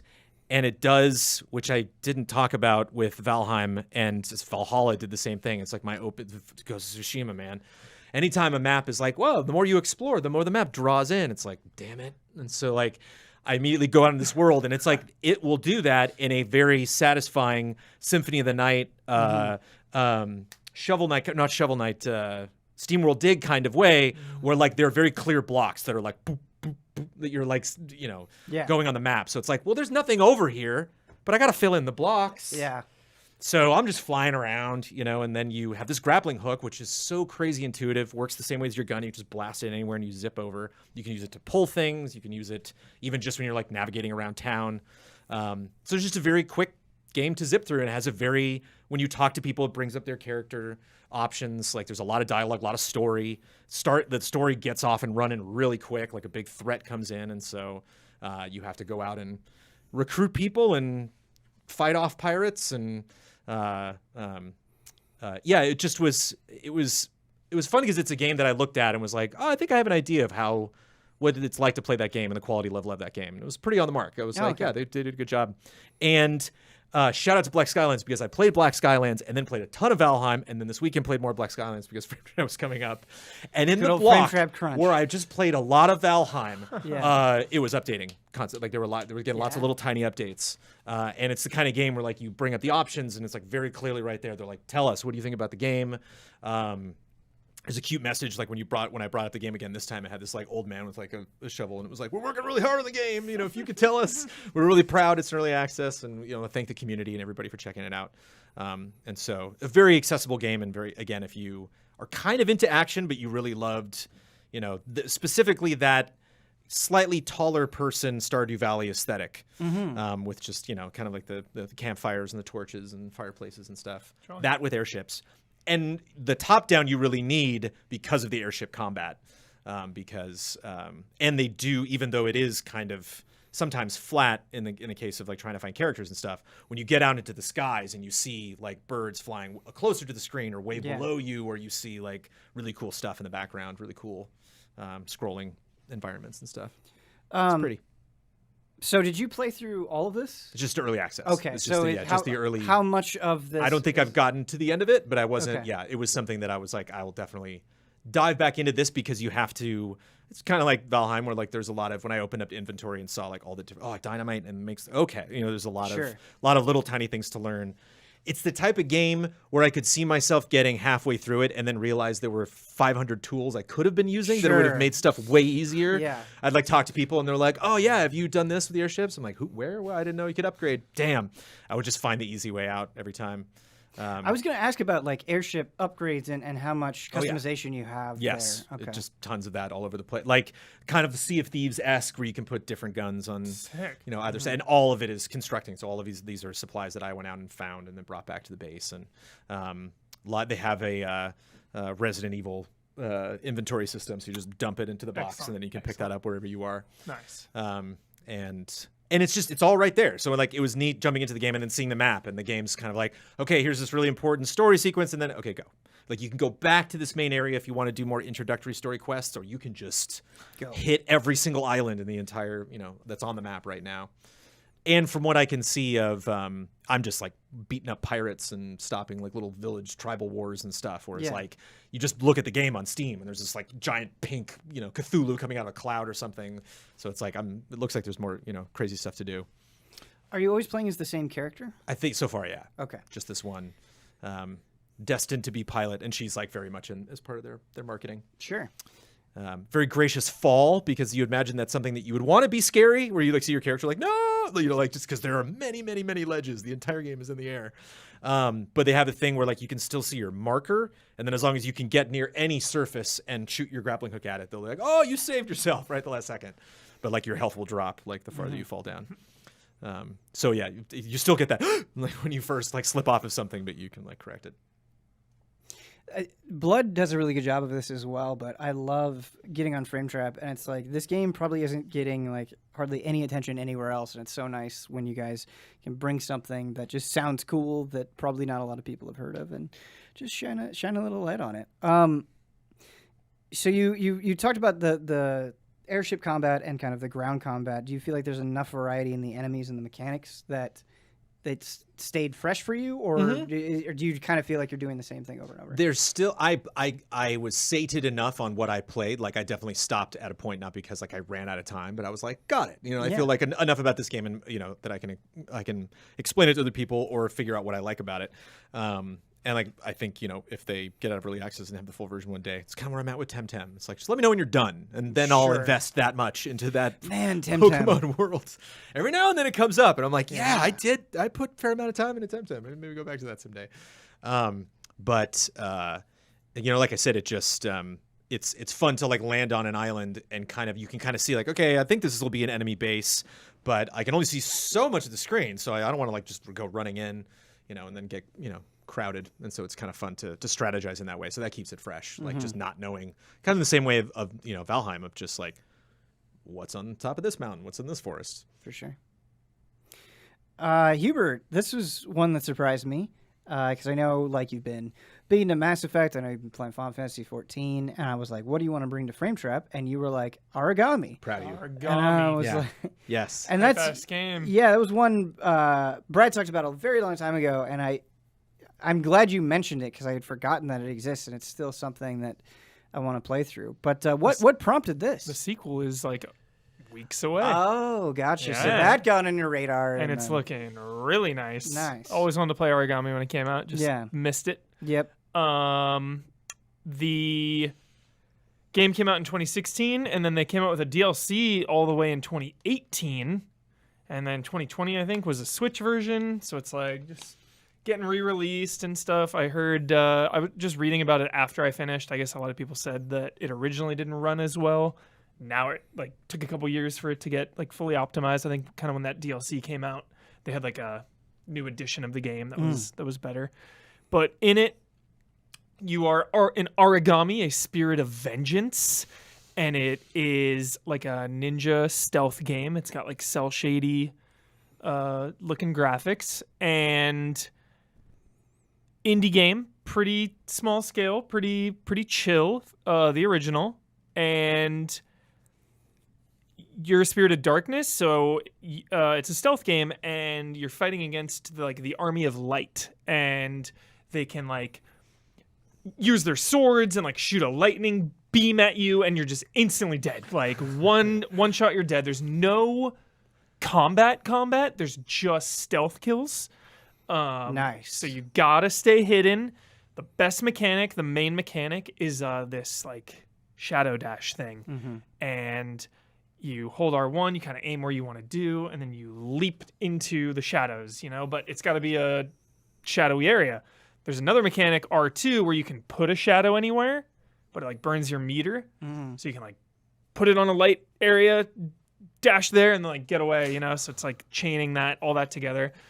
The levels are really cool. It's got this like feudal Japan vibe, just big wooden houses and a lot of lanterns and torches. And yeah, the abilities, like when you're in the darkness, you kind of recharge your meter, and then when you're in the light, it drains it. So just really slow paced, got to stay hidden. Hide the bodies. You can like, there's a move where you can like stab someone, you kill them, and then you'll go over to their body and like just evaporate them into the shadows. Yeah. Which is risky though, because then you're standing up when you do it. So an enemy they're always like, huh? What are you doing over there? And they'll come and investigate. And the story's cool. This girl summoned you, and she's like, hey, you gotta assassinate these people, take them out. Be my Prince of Darkness. Yeah, and you're like learning as you go. These memories, cryptic memories, are coming back to you. There's like a bit of an emphasis on story, especially with the. I remember the setup. Yeah, I don't remember. Yeah, then the DLC like leans into it hard. It's a prequel. There's only 4 stages there. The main game is like 12 or 13. This one is co-op. The game was co-op. You can matchmake. I didn't, but the DLC is cool because there's like a guy character and a girl character. I had to play it solo. I imagine Classic Tenchu vibes. Yeah, I imagine that co-op is really cool because the stages were a lot bigger. The DLC was awesome. The stages were really big. You have like all these abilities and stuff. You could like tag people for your partner to come in and kill. But I imagine co-op is really cool because Origami 2 is going to be 3-player co-op. So it's like full-on co-op cool. Tenchu, dude. Yeah. Like, put it on your radar. It looks amazing. There's combat this I don't time know if around. I knew it was co-op at the time. Wow, yeah. There's action this time in 2 coming out, which looks really cool, but it's like high risk, high reward, they said. It's like you have to be really, really good at it because the margin of error is like really small, so it still maintains like stealth. But yeah, just a really cool stealth game. Yeah, on paper, Origami is, I feel like, exactly what I want because Exactly. there's just not enough hardcore stealth out there. And every time I play Hitman, I'm like, the industry needs more of this. Like, Yeah. So do you really think it like hits that quality mark? 1 is a little bit of jank. Okay. You know, what do you mean by that? Like, the shadow dash can just be really janky of like, yo, dash there. Like, you're aiming this thing. Sure. Dashing up to a ledge can be really tricky because it'll be flat on a surface, and then if you're aiming it at a ledge that you can climb up, it'll turn into like these like arrows moving up. Yeah. And it's just like, I'll be like aiming right. It's like, I know I can climb this. So it's just like those moments. Sure. Especially if an enemy is like looking right at you and you're trying to dash, you know. So a little rough around the edges, a little bit of cumbersome controls, but other than that, cool game. I felt I wasn't very Wraith-like when I was moving. I felt just kind of like the actual like walking down the pathways and moving around for as agile as I felt when I was using my abilities. Yeah. I would get back into just my own shoes and be like, I'm a little slower, a little clunkier. Only because it's like reminded me of that arrow that you have in Odyssey You're just like, oh, I'm just going to use this constantly in Assassin's Creed. You're just like zipping around. Yeah. And maybe this is unfair in some games. You just kind of think like, wow, I wonder if my power is going to elevate to this. But it made me think like, God, it'd be really fun to have like a very fast paced stealth game where like you're not obviously you're slowly manipulating the environment, but like tighten up those moments like in between enemies. 2 had the prologue or the trailer I saw. I immediately watched one and it was like zip zip zip. But it also has that vibe. You're like, wow, if they're getting a sequel, then of course they're going to take all of the lessons from the first game. What I will say that's awesome about the aesthetic for stealth fans is the colors and the kind of paper craft looks cool. Style in the world makes it really easy to or satisfying to discern danger areas, where enemies are, where the end of the level is, where you're where you can travel, where you can't. Yeah. So I enjoyed that. That was always very satisfying. Heck yeah. Yeah, and just a few enemy types. There's really just like archers and melee, really. So same environments kind of throughout. They look a little different, but for the most part, over the 12 or 13 stages or whatever, it's very samey. So I really want to play this. it is short too, dude. yeah, I got through that and the DLC in like 7 hours. Yeah. So quick. Is it on PC? I believe it is. Okay, I'll probably get it on PC. I think it's on everything.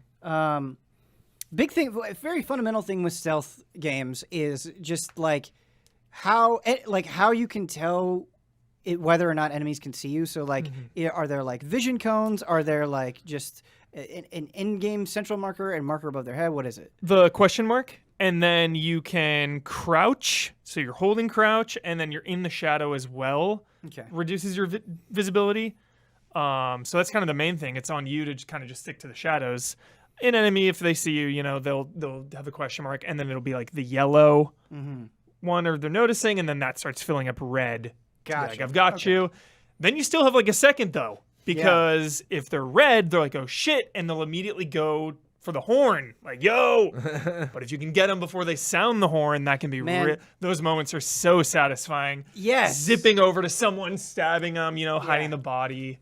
Even like if you attack someone above, it can get tricky because you'll stab them and the body will just like fall down to other guards, and you're like, oh shit. I'm a big fan of cutting the bell in Valhalla, and then somebody finds it cut. Yeah. Somebody's like, I'm gonna ring the bell, and then they're like, stop! God, that's so satisfying. It's so good. You're making me think of classic Metal Gear and how much fun that panic can be. Yeah. Like getting seen, having the and then just like crawling under a bed and just waiting out the timer. Yeah. And the tension that you feel. Yeah. Just as that thing goes down. I hid in some corners, man, in this. I was just like, I'm not moving. Nice. Shout out to the UI. You have your cape. You have this cape thing. And red, right? Yeah, but if you're in the shadows, you're like black and white, and it'll be your meter, like how lit up this thing is. So it's just like really good UI of like, okay, this is how much power I have. If you're like red or whatever, you can't dash. So or very use. minimalistic game. Very minimalistic, really cool UI. Yeah. And then like when you get abilities too, then the ability will be like on your cape, like an image, and then your charges like right below it. So it's just like really intuitive, reminding me of Dead Space a little bit. Just kind of so. Because there's a basicness to it, but there's also a straightforwardness to it that's really refreshing. Like if you're a stealth fan, like it does it and it does it well. I want more of this, and I want to support this. 2 looks like a sequel I gotta watch should. Well, 2 looks like any spoilers in the trailer? 3-player co-op. Yeah, 3-player. I was skimming. I was skimming through the trailer. I just wanted a taste. I wanted to be like, what are we looking at? Okay. So I didn't really see any spoilers, but it looked good. How soon is the sequel? It's either this month or next. I think it's next. Damn. Yeah. It's coming up. It was just in a showcase. I think it was just an Xbox or something. ID at Xbox. Yeah. Maybe. It's so great because you said Dead Space. It's coming to Game Pass, I think, too. There it is. Don't quote me on that, but there it is. We talked about it last week. It was one of the many indies flying around. Oh yeah, it might be on Game Pass. Swarming around. Nice. Yeah. I don't know. Game Pass has gotten, in a good way, so big that I'm not exactly sure what's on there or not. But you said Dead Space, and like a month ago, that used to make me really sad, and now it makes me really happy. Yes. Oh. Yes. Yeah. But that also ties in what we were talking about Diablo 2. It's like, I can't wait to see what they do. I mean, you have to replay the first one before that game comes out. You have to. Dead Space 1. Full trilogy. Full trilogy replay, yeah. I guess that should be a stream. Through a while ago. All the games to play. You know what I didn't do? I never did the Dead Space 3 DLC because I was not that into it, but okay. I never played Dead Space 3 because I was not that into it. Yeah, no, you're fine. It does wrap things up, but Jones, I'm actually bringing a mobile game to Frame dude, Trap. I snuck a peek at your list and I saw that and I was like, I hope that's what that is, because I don't want to set this up to you because it's your game. No, but we were group streaming, man, and I looked over and I was like, what? Yeah. What are you playing? Yeah. And I'm proud of you. Yeah. I'm proud of you. Well, Proud of you for playing a game like this. It's so funny. Man, it's been kind of fascinating. So I've been playing Nier Reincarnation, which is the mobile exclusive Nier game, and it is making me feel all of the things. And so I want to get all of the good out of the way. I think it's easy to use hyperbole, but I honestly think this is true. I think this is the best looking mobile game I've ever played. Yeah, it's like I just got a new phone recently, and like it is flexing that thing. And it's not like graphically it's really impressive. I think when you're in combat, just the animations and the spell effects are really great. But it's the art style as well, which it's Nier, so of course it's going to be up there. But like it just you're walking through this area known as the cage, and you'll get these like really nice like panoramic shots, and you'll see the whole world around you, and you like for a mobile gacha game you actually feel like you're in a tangible place in a way that like I don't get in so many other gacha games. Like in so many other gacha games it's like, okay, I'm in this map, it's like, okay, I did 1-1, I'm going to 1-2, okay, the characters are talking, their little images are going to pop up, and that's fine. You know, that can be fine. But I think this is just so much more immersive as a result. And the music is phenomenal, and I think really adds a lot. Like it's a mobile game that I want to have the music on just to kind of soak myself into it. But the biggest thing for me, and the number one reason why I'm playing this game, is the story. I can't think of a mobile game, especially a gacha game, where I've been this into the story. There's some that like I've enjoyed aspects of, but like this story is fantastic because the way that they present it is you're this little girl accompanied by this figure named Mama, and she looks like a little ghost, like somebody threw a sheet over this like black blob and cut out its eyes. And there's something comforting about her, but also something kind of unsettling. And so you're trying to figure out, like, why are you going through this cage? What are you trying to do? Who is Mama? And so there's, like, kind of an overarching mystery there that's really fascinating. But it's also, as you're going through, you're diving into stories of other people. And so when you do, like, a story fight, it'll present it in a totally different style. So like the main like exploration game, it's a big 3D environment where you can pan around the camera and move around and stuff. But then when you're doing these story segments, these little mini stories, it's like 2D, like a ancient fable. Like it's a lot of like black and white, and it's just like really pristine.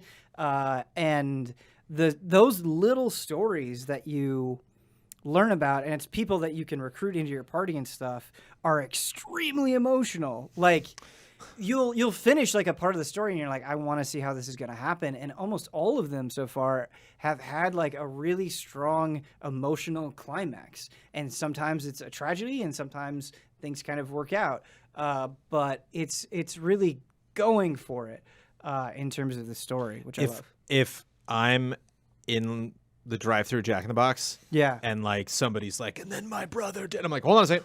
Yeah. I'm like, cool, thanks, and go back to it. Did it just pause the cutscene, or is it like, what, you got to go back now to the beginning of the mission? Or yeah, so in my experience, when I've locked my phone, I've opened back up, it's just been right there. So I don't think that's too. That would be the only struggle I would think with story. You mentioned the music too, and it's like, gosh, how many mobile games do I play where I've never heard what it sounds like? I just booted it up. And yeah, so while the story, so even like there are side quests that you can do that have very involved stories. It's cool because they're doing, for like the launch of the game, they're doing a Nier Automata like crossover event, and even that kind of, as you do it, it goes into the story of like 2B and 9S and their relationship with each other, and in a way where like even if you didn't play Nier Automata, you kind of get like up to speed on who these characters. characters are in a way that's super nice. But if you are finding yourself in like a situation where you're like, I really can't pay attention to the story right now, there's plenty that you can grind out. Like just a bunch of battles. Like it's a free-to-play gacha game, and so all of those trappings are definitely there, where it's like, okay, I can upgrade my characters, and then they have weapons, which give me skills, and I can upgrade my weapons, and then I get a companion, and I can upgrade my companion, and all these things I need to grind out mats for, and that sort of thing. And, like, it's fine. There is definitely an addiction to doing that, but the way it like manifests itself in the gameplay hasn't been that fascinating. So like I knew I was going to be all in on this game because it's fucking Nier, and so like there's a like beginner's pack that you can buy, and I was like, okay, I'll buy that. And then there were a couple of like they got me. There were a couple of like beginner like you can get weapon upgrade things. So I bought that. But like I really haven't spent that much on the game. I think I've spent like $30 or less, which is all I want to spend on the game. And I know people will roll their eyes, but I love Dude, if it was a Resident Evil game, I'd do the same thing. Yeah, that's the Are you thing. kidding? It's a franchise you love. It's the most normal thing. yeah, and I want to throw that out there because I feel like I really didn't buy that much, and I feel like even before I spent money, like the game was kind of a breeze, and that's sort of how gacha games go, where like Then you hit that wall. yeah, where the story itself is like not a big deal, but then you encounter content later on, like optional stuff that is harder to grind through. And so I really haven't encountered anything. There was one mission, like you have like a force rating, it's like your power rating, and mine's at like 36,000, and it was recommended like 50,000, and I just couldn't get through it. But for the most part, you just like hit auto battle, you speed, and you're like, I think for like so much of the content, that's fine. Like you don't need to really pay attention. And like I wish there was like more of a middle ground there, because the combat seems like it could potentially be cool, where it's like, oh, the weapons change what skills I have, and like some of the skills will do more damage if I like have a certain combo going. And it's like I want to pay attention to that stuff, and I wish the game like did a better job of making it feel more active than it did. Because, like, I'm definitely not in this for the gameplay yet. Maybe I will be at some point, but... Can you target enemies as you're going through? Like Yeah. When you tap? Okay. Yeah, so you can... The way that it works is it's, like... You'll have 3 characters in your party, and they'll auto-attack, but then they have special moves that they can do. And so the whole idea is that you time those special moves. Got it. And there's also a combo system. So the longer your combo, the more damage that you're doing. So you can get to like 150% damage, 180% damage, blah, blah, blah. Because that's, I glanced over at your phone and I saw characters running down a hallway and auto battling. I was like, is this what I think it is? Yes. Like, yes. this is spectacular. And Big, I was big fan of letting games just do their thing. Play themselves. Yeah. Set it and forget it. It's fun to watch. Yeah. And like there is some satisfaction. Like there's definitely been times where I've just like been doing something else and had an auto battle, and like that's kind of appealing too. But also, I'm very happy because the game has been pretty generous with its currency. I feel like it might just be because it's like launch time. They're extra generous at launch time. But I feel like just playing through the story, like I'm regularly getting enough crystals to do 10 summons.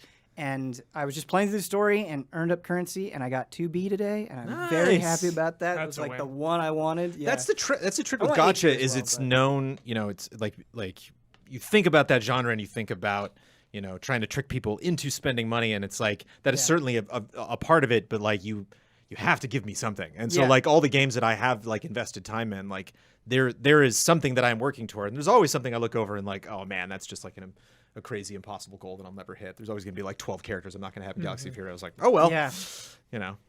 But as long as I'm getting something, as long as I have something to show for what I did today. But I was tempted. I don't know, something wickedly tempting about auto battling for some reason. I don't know why. It's great. Like knowing Yoko Taro, there will probably be a moment where it's like, oh, that's how it connects to the other games. But so far, unless I've missed something, this is completely on its own. Cool. Like I think you can play it. And like, Did he write this one?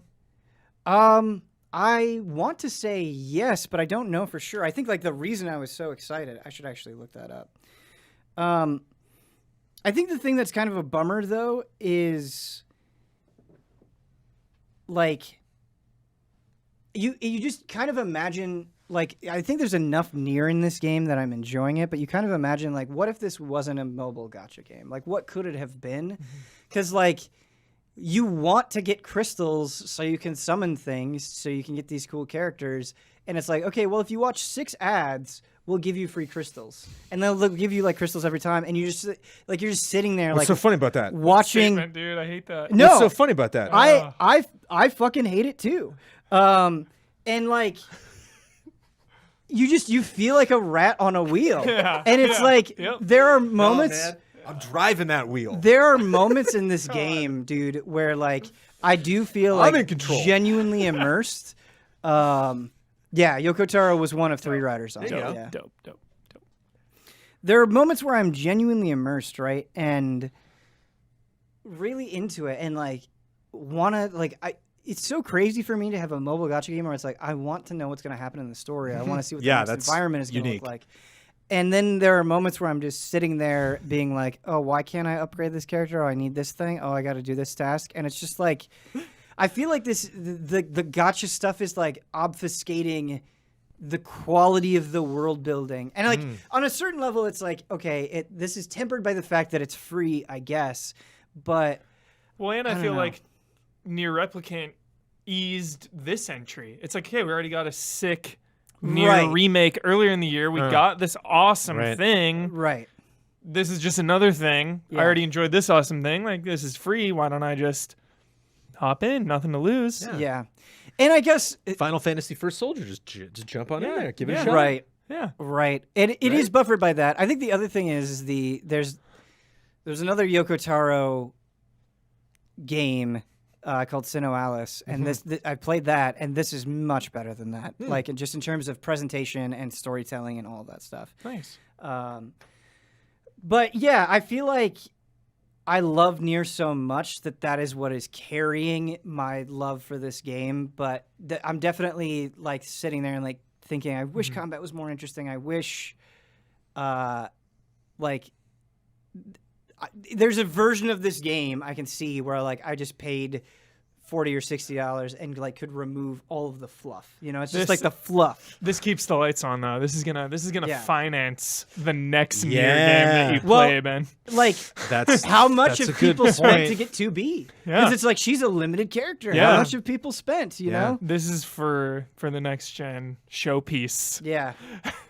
Well, and You're walking, so everyone can run later. what's crazy is like Yoko Taro just makes characters that are so compelling, either visually or just in terms of their story. And like I went into this and I was like, oh man, I want 9S, I want 2B, I want A2, but I'm getting attached enough to the character, the original characters, where like just now I just met this sweet like samurai assassin lady, and I'm Cool. like, okay, well, you're awesome.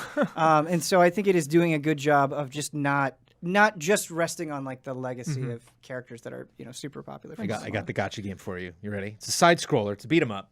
So it's like looks like Streets of Rage, but it's auto battle. So you're just dropping people in, and like Yeah. you can maybe give them special abilities and stuff, but they're just doing their thing. They're going in there. Yakuza, the entire Oh, that'd franchise, be all of the perfect. I think characters. there is a mobile Yakuza game. Yeah. Well, there is a good Yakuza Yeah. beat 'em up that they did. But like just to, that, you know, I would do it. I would do it, Jones. I'd play. because that's the thing. It's like once they introduce that franchise in question, like, I got pretty There's- hardcore yeah. into the Marvel one, the Marvel Heroes. I was Strike just going to Force? say that. I was Strike huge on that. Yeah, Strike I Force. actually played that a little bit too. I There's- didn't think that was bad. Yeah, There's I was one called- hardcore into that. Easy Allies Guild, dude. Nice. For a little bit, and then I played like hardcore for a month, Yeah. and then That's the thing, and I wonder if it will happen to me with Reincarnation, because it always happens to me with gacha games where like, because you have that daily grind, right? But you have that moment where you're like, not today, not today. not today. I- But I like the story Yeah. here, but that will run out. Yeah. I have Disney's Sorcerer's Arena downloaded onto my phone. I have never opened it. Is it the like brawler one? No, it's the same as Galaxy of Heroes. It's just Okay. a turn-based RPG. Brawler? And to my knowledge, I've never played it, and it just seems so obvious that I should play this. And then I downloaded it, and I remembered Strike Force, and it's like, me too. Strike Force lasted Yeah. weeks, and I'm like, I don't know if Time I'm to gonna have the start out. time. And I was walking Sophie the other night, and was just going through my apps. I was like, I'm not really feeling it, and I'm like, maybe now's the time. Maybe that was a time source arena. I'm 5 minutes from home. Yeah. I'll just jump in, see what the opening's like. I boot it up, and it's like, oh, you need to update the app. I'm like, you almost made it. You almost made a source arena. You got that close. When you have to, I hate It's when not that game's fault. Of course they it make had an you update, but go back to the app store to update. It just doesn't update within the client itself. yeah. Yeah, that's annoying. Yeah. But this Hotake is not annoying. Hopefully. So this is one that this is definitely well-worn territory on Frame Trap, but I saw a news story and I was like, you know what? It's still sticking in my craw. And so I want to see, in light of this story, if we have any new opinions on it. And that is, Nintendo is laying down the hammer again, or smacking down the hammer. And they've done this, with quite a few things. And they sued a place called ROM Universe, where you can get ROMs for $2.1 million. And not only did they do that, Wow. ROM Universe must destroy all Nintendo ROMs that they have. It's like the FBI, man.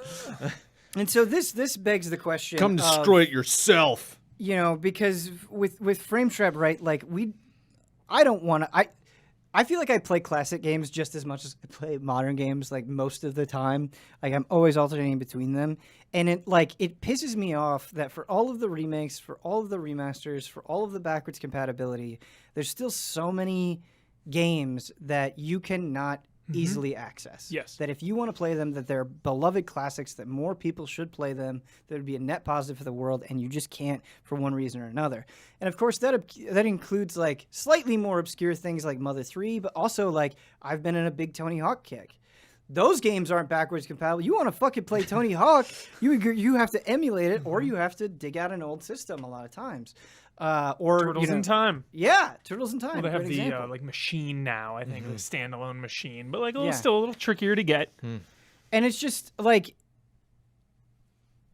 I am all like, trust me, no one has spent more on video games than I have, like in the world, I feel like.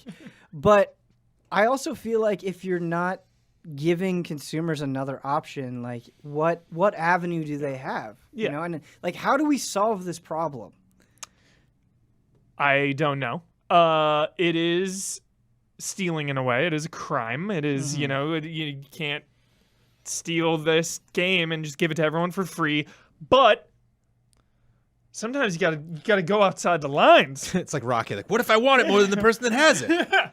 It's still against the law. Because it's like this weird area of like, well, if I can't buy the thing, like if there's no other way to buy the thing and there's no way for those people to make money on the product, So then that's- shouldn't I be allowed to just like Right. take it over here, Well, and you even see people that do like fan translations. They'll say Yeah. like the reason that we're doing this is because there is no other way. Yeah. If that way does happen, please support it. Yeah. And look, I know, but my justification, my rationale, and I'm sure people are going to get upset about this, is it's like, as you said, if there is no way to officially support it, then there's no way to give those people money anyway. Yeah. And that's where it becomes kind of a nightmare. And I feel like there's just so much out there that like deserves another chance. This is a newer, weirder situation. The Alien versus Predator one. Remember the one Dawn has? Infamous though. Yeah. Because that game, you had to emulate it for the longest time. It was arcades only. Yeah. Now you can buy it, but that thing is extremely expensive. Yes. But I feel like that negates what I just said of like, the fact you can buy it now. So like any other kind of emulation of it technically would be stealing. Well, But it's like, who's making the money on that machine? right. So Right. Yeah, you actually bring up an like- interesting point, because that is, to be clear, that's not just a port of Alien vs. Predator. It's a giant novelty Capcom arcade stick that I'm not even sure was officially sold in North America. Okay. By the way, I'd have to double check that, but I'm not sure. I think Don had to like get that from Europe or something. Yeah. Backdoor Sounds deals. right. But it's not just Alien vs. Predator. It's like a whole thing. Yeah. There's multiple games on there. And so it's like, where is the line? Where is right? the line? Where is the line? It's like a moving line, Yeah, you know, which right. is sketchy. Right. And then it's like you have instances where it's like, oh, they re-released this thing, but the port is terrible. Like it doesn't work, or they like change everything. And Yeah. so like that becomes Yeah. kind of a gray area as well. How do you feel about that? Of like porting bad, or if like if a company ports a bad job, Like they re-release it, like but Mafia they Definitive make it- Edition They make too. it worse. Yeah. Yeah. That's The font choices at Square Enix for some of their Yeah. Final Fantasy ports At least on PC you can mod them. have been interesting. Yeah. yeah.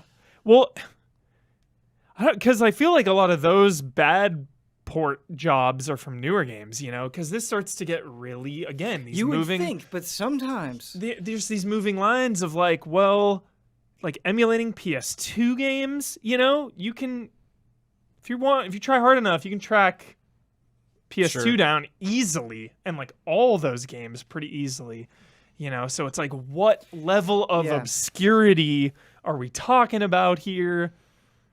Yeah, it's super messy. The dream scenario that I've kind of said over the years is like, obviously you need a champion, you need like a game preservation group or something Of which there are many, of, yeah. to like, I don't know, like government funded, like the national Make some phone the calls. National Library of Congress that like brings in movies. Right. You know Right, what I mean? right. They are always adding movies to this, so having something like that. That's the thing. Scorsese can get the government on the phone, Yeah. but the game developers just can't. It's just not. But like Mario deserves that kind of protection and love and respect, and like these Totally. games that are history, you know, pieces of history. Yeah, and I feel like, and I am out of my depth here, but I feel like generally movie preservation is much better or widespread than game preservation, because I feel like you're not so limited by platform a lot of times. Like Right. I feel like everything I own plays DVDs. But the point that I'm trying to get at is I think you're onto something, Huber. Like having some sort of organization like that would be good. I don't know how it would be profitable, but Some non-profit yeah. thing. I feel like with games, because we're in kind of this remake remaster frenzy, I feel like what is getting remembered is at kind of the behest of the companies when and if they choose to release something and how they choose to release it, and not really the consumers. Yeah. In a lot of ways, like something is only gonna get remade or remastered if they think it can make money. Yeah. I heard on the radio just 2 days ago. I don't know where the stat came from, but the person on the radio said it. When an artist releases a new album, they see a 15 to 20% spike on their older stuff. Yeah. So I just always think of that, like when a new game comes out. Sure. Origami 2 is coming out.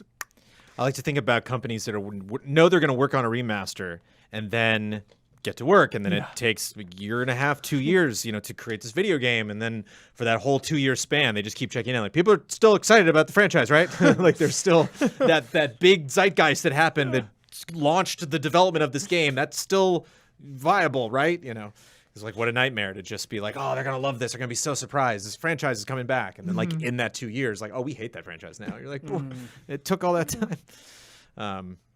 Yeah, and it's interesting how similar Disney and Nintendo are in terms of kind of like the chokehold that they have on like so many things that people hold, like, people that can't live without. There's franchises and characters that are just like, mean more than most things.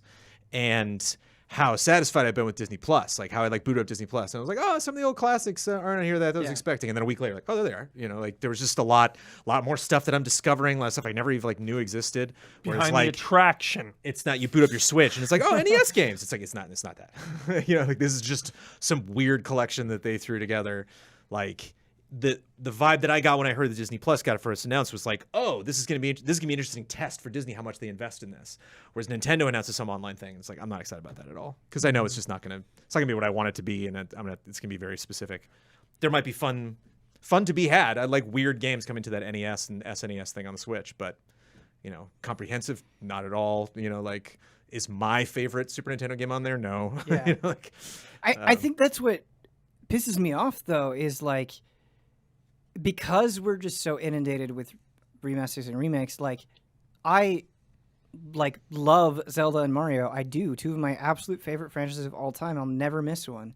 But like, give other things some love. Like, if you're not going to make a new F-Zero, there's no reason the entire franchise shouldn't just be on Switch Online. There's no reason. There's no reason. You have the power to do it. There's no reason that you shouldn't do that. And I think that's what I mean. And like with Square, it's like, dude, I love Final Fantasy, but there are a ton of like PS1 RPGs that you could give more love to. Like these companies that I feel like are so big that they have the means to do this. I think the two biggest enemies that I foresee right now, or the two biggest obstacles, are oversaturation, which you talk about all the time. That you want to like convince someone in a younger crowd to support financially a franchise so that we can get some old entry, and they're like, okay, I have enough to play. I don't need some old game that came out 20 years ago. And just we've moved on, because it like whenever this comes up, it's like PS1, PS2, PS3. It's like mostly this era that's like the disc-based era that's so hard, to get and to run well. I tried. Captain America for the 360. I'd love to play that. First Avenger. How was that? Love it. Oh, You got a copy? I don't have a copy. You know what I mean? Right, like, right. I might still have my okay, copy.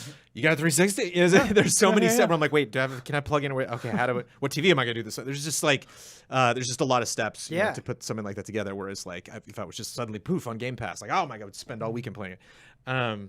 But the idea that there's so many virtual interactive experiences, the Ariana Grande concert in Fortnite, that's never happening again. It's gone. And so like you have a whole generation growing up now that's used to just completely letting go of all of this stuff and just kind of enjoying something at the time and never thinking about it. Crazy. And they might get to their 30s and 40s now where they would like look back and be like, hey, wait, what if I wanted, like, it's impossible. It's those people are at a different company. That thing was never backed up. It's gone. That Mass Effect DLC is gone.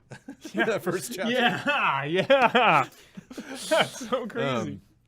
So it's tough to convince people now that it's valuable when so much of how they consume entertainment is like the antithesis of that almost. But like it clearly John's is. blowing my mind. It's a Right bummer.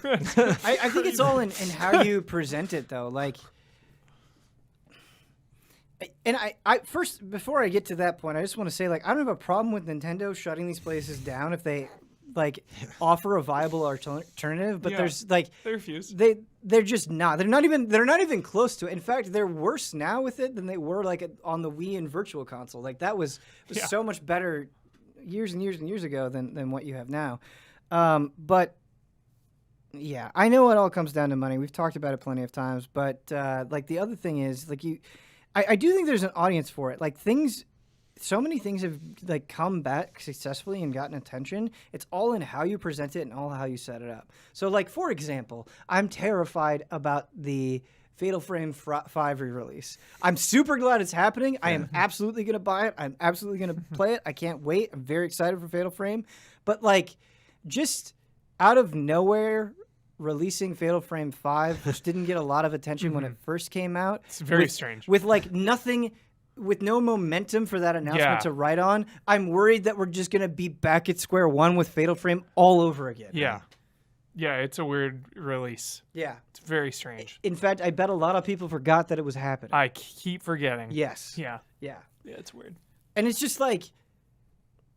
It's like you could have done so many epic things with it. Yes. You could have had like Fatal Frame Remaster 1, like the Origins, and you could have done so much. Like the 5 days of Fatal Frame and like release one every day in October or something, or every week. Like, yeah. And I mean, honestly, I think that's kind of what made the Ninja Gaiden trilogy, that re-release, like it kind of gave it some oomph. It was this whole collection. It's like, here's this whole period of time, this whole era of video games. Here's the franchise in one cool package. Yes, Mass Effect Legendary Edition. Boom. Yes, totally. And so... I don't know. Sometimes these companies, man, it's just like, what the fuck are you doing? SSX tricky on Switch. Like, it sells so much. Well, and you to play SSX, correct me if I'm wrong, you have to have the disc. Yeah, it's not on. These sports games. Tricky's never been on anything. Tricky's never popped up anywhere. Do you know how much the Fatal Frame cost? Because every time this remaster. Oh, because I don't know. keep thinking. I think it's 40, but I feel like they're marketing it as a new game. For a lot of people, I've might seen as well it. be. It does. I've seen it out of the corner of my eye every once in a while, And I thought it was a new game at first, and then I looked Yeah. into it. I was like, oh, I reviewed this. Right. Yeah. It's like, what? That's not a good state for Yeah. a franchise. That's why I think if Made in Blackwater does sell a ton, you hard reboot. You can't. I think another Fatal for the Fatal Frame, it's reboot time. the Blood Lotus or whatever. No one's gonna. That's not gonna. It's reboot time for sure. That's not. People aren't gonna care. You gotta. You know what'd be cool is The mass people, big crowds. Fatal Frame. Not gonna be a million seller. Fatal Frame fans don't hate me, but you know what would be cool is a Fatal Frame AR game like Pokemon Go that scares the absolutely. shit out of you. Of course, yeah. You're out there with Yeah. my And god. those exist. Yeah, That's such a brilliant idea. Those- Yeah. Also, though, And, could like- be dangerous. Ghost Yeah. Hunter AR Scaring the games. shit out of Well, people. Like, Because the camera battles Yeah. in Fatal Frame Yeah. are like can be pretty involved and intense. Can you imagine? yeah, like, dude. What if you were playing and you saw a real ghost? Yeah. Then Gotta you like snap didn't it get at a the right score on it. time. You were like, what? It'd be so intense. Like somebody was driving by a cemetery and their auto thing in the smart car was like, "There's a person nearby. Be careful." And they were like, "What?" There's nobody there. It'd Creepy. be fun. Are we ready for some emails? Yes. Twice on the podcast recently, you called Patreon comments emails. You were like, "This email's interesting," and I was like, Sorry, that's what happens when you do emails on your podcast. "It was charming as heck, and I Yeah. enjoyed it very much." Ben. Yeah, these are actually emails. Whoops. I do that is like a personal fault that I have where I will just say another word for a thing and not I said hyperlink the other day, and it made Isla's evening. That was I was just like, "Did you say hyperlink?" Like, yes. This one comes in from Brandon. Hello, everyone. As I'm writing this email, the open beta for Back 4 Blood is currently ongoing, and the game is on my list of anticipated games for the year, but sadly, I'm having difficulties getting to play. While I'm able to move around the small hub area and can try out the weapons at the practice range, the game instantly fails to start an actual campaign run Oh, no. for what's available. Now, to clarify, I want to play by myself, especially because I don't have a group or know anyone who is interested. So I went into the settings and set it up so random people couldn't be matched with me. But despite looking through the menus and doing research on how to set it up for solo play, the beta refuses to let me try it out. I'm going to keep checking in periodically over the coming days of this writing, but this concerns me because I can't tell if it's connection issues, Turtle Rock trying to set up the beta to be multiplayer only, or if Back 4 Blood was always designed to be group play only. Weird. If that last point is true, it truly depresses me. One of the few games I've been looking forward to for years is actually something that I'm not comfortable with, and how it would be forcing me to play with people I don't know or trust. And all of this leads to my question, should any game with any multiplayer, whether it's the main focus or a separate part of the larger package, always have the ability to play with AI bots, be it teammates and or enemies, so they can be accommodating for solo-focused players? When we did the Aliens a while back, like a month ago, was that the Aliens beta?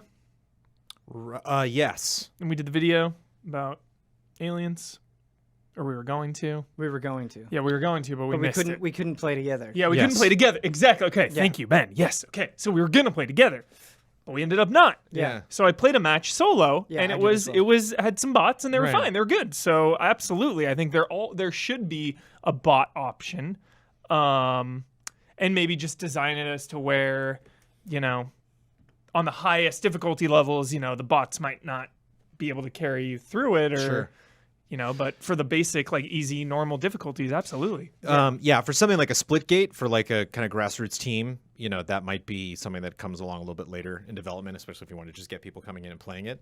But for Turtle Rock, for like an Apex Legends, or like there should be training options. Yeah, I think there should be ways that you can just try it out so you get a general sense of understanding it. And I think players will appreciate that, especially for these more like role-focused games, because you don't have someone's first game being they're like, "Okay, guys, sorry, I've never played this before. What's happening?" And you're like, "Oh, well, this is my 100th match or whatever." And like Origami 2, or the Origami DLC was designed for 2, but you could just play solo. The character's just not there.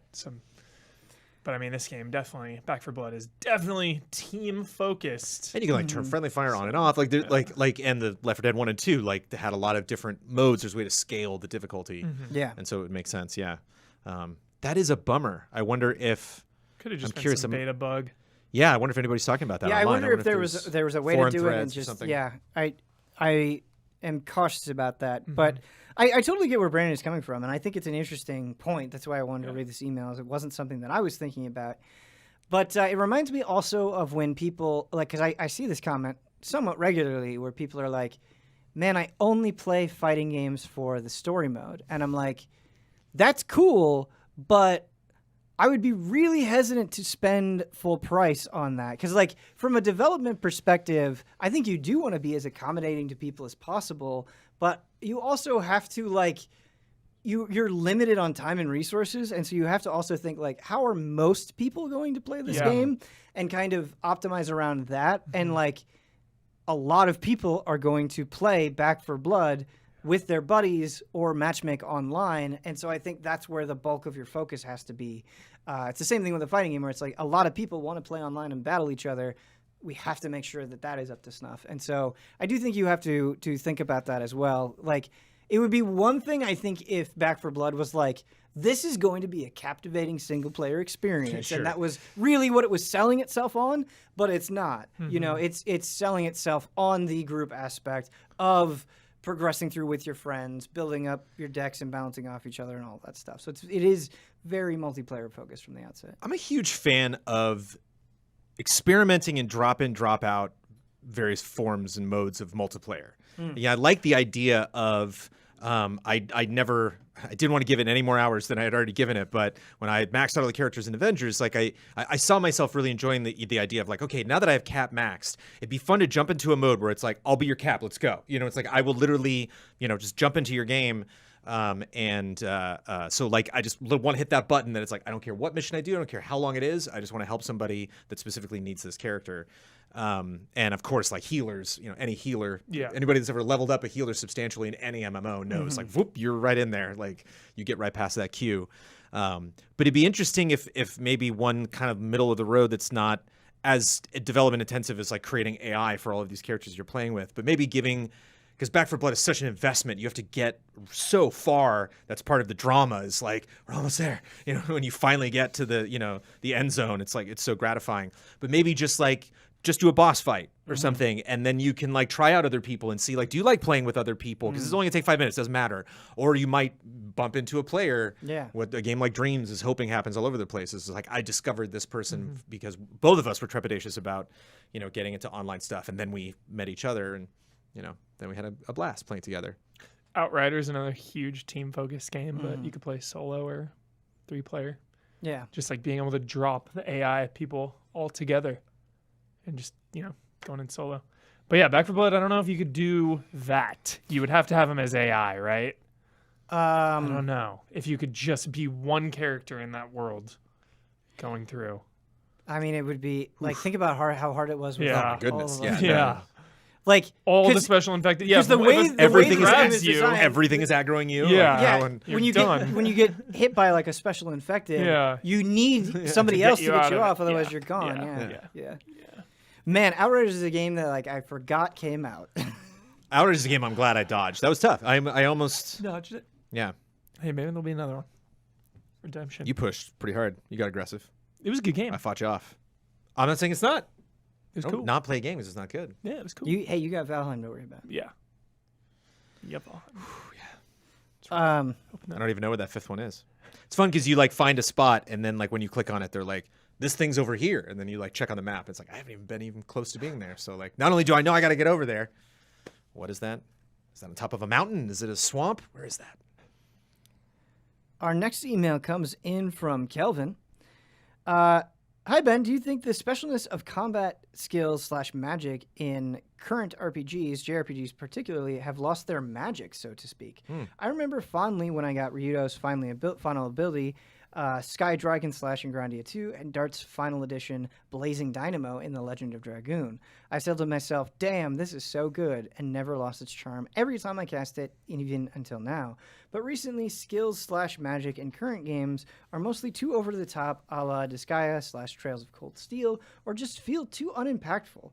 Maybe only magic in Final Fantasy 15 or limit breaks in Final Fantasy 7 Remake that come close to making me feel that magic again. Am I just getting old, or have games lost their touch to make these special moves feel special? Glad they shouted out 15. That's my favorite Magic in like the last many, many years. I love the way that game did Magic. It was so cool. Yeah, I did too. So cool. But what do you think? Has Magic / Summons lost their touch? I really like the impact of stuff in Bravely Default. We just talked about that, but like saving up those charges felt, it was neat. It was neat to get to the point where you're like, okay, this one attack I know is going to be huge. I don't have to worry about stats or stuff not connecting or somebody blocking it. Yeah. So that felt good. But yeah, interesting. I don't think I'll play enough of those games to know. I think I totally see where this question asker is coming from. I think specifically back to like the PS1, PS2 days where like JRPGs could be such console showpieces that like playing a new Final Fantasy, you'd be like, there's very little that even comes close to this, and of course they would go like all in on summons or spell animations or other things. And I think there are other games where you can feel this as well, but I feel like as kind of technology has progressed, that doesn't happen as much. Like JRPGs are not generally console showpieces in the same way that they used to be. So I think that is part of it. I also think it's just like when you first get into a genre, it's more magical, and then after you see it, hundreds of times as you get older, like it's like watching new Dragon Ball now. Like I still enjoy it; it's still fun, but like them going Super Saiyan isn't special anymore. Yeah. Them reaching a new form isn't special anymore. Yeah. Sure. I've seen it already, and so I do think that is part of it as well. But there are exceptions. Dragon's Dogma, I think, does a good job. It's an interesting trade-off to have the summons from the original Final Fantasy VII and then have them like join your party now. I Yeah. can see some being like, it's not as theatrical, but at the same time, like there have been some super cool, autonomous moments where like Ifrit will just be like, whoa, look out, here he comes. Yeah. When I'm not even telling him to do anything. So it's tough. Yeah, it's definitely changed. Our last email comes in from Isaac. Dear Alice, do you think game soundtracks should be reviewed in the context of where they appear in a game to take into account how the soundtrack adds / subtracts to the game? I mean, that's part of it, right? That's part of the analysis Yeah. of it already. Yeah, I feel like game soundtracks are interesting where I agree with you. I think that question kind of takes care of itself.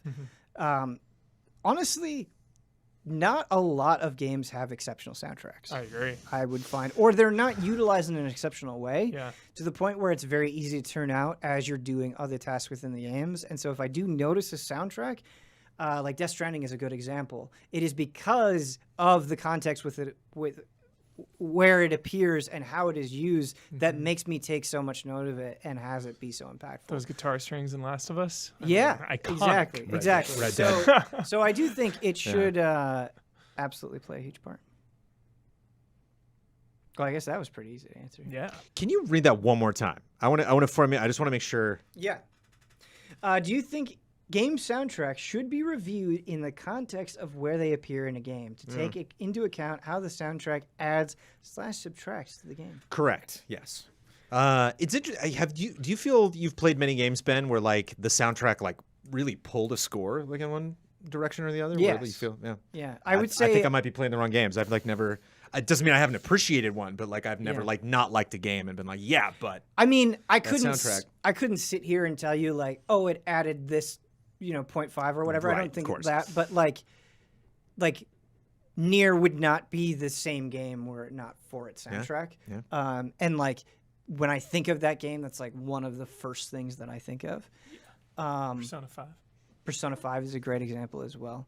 And I think especially in like those longer games, it becomes even more important where it's like, okay, I'm going to be hearing a lot of the same stuff over and over again. And so that has to be really impactful. Because there are definitely games that I play and it's like, this song wasn't annoying 10 hours ago, but now I hate it. Yeah. You know what's a really good soundtrack and very poorly implemented, just overdone. We talked about this recently on Frame Trap, but I replayed the original Fable and beautiful music in that game. But holy cow, you hear that spooky theme 45 times. Yeah. You're just like, okay. There's just some cutscenes. They're just like, oh, we already have a theme for this. Boop. And you're like, you can't do that. Like, just don't play anything, or have a little stinger there or something. But like, come on. Like, I've heard that. Like, I know where that is. Come on. Or what? The first Lego Batman game just used the '89 soundtrack and just on loop. I'm like, you can't. Star Wars games do that sometimes. They're like, oh, this fun Star Wars track. I'm like, I know what's happening in this scene. You can't. I always hate when like music overwhelms a scene as well, where it's like, this is just too loud and I need to turn it down. Yeah. I'm sorry, kids. You're just too damn loud. You're just too damn loud. And that's going to do it for Frame Trap. Thank you to everybody who wrote in. If you want to send in an email, the address is askeasyallies@gmail.com. One more time, that is askeasyallies@gmail.com. Huge thank you to my panelists, Michael Huber, Brennan Jones. We talked about some good games. And thank you so much for watching. Until next time.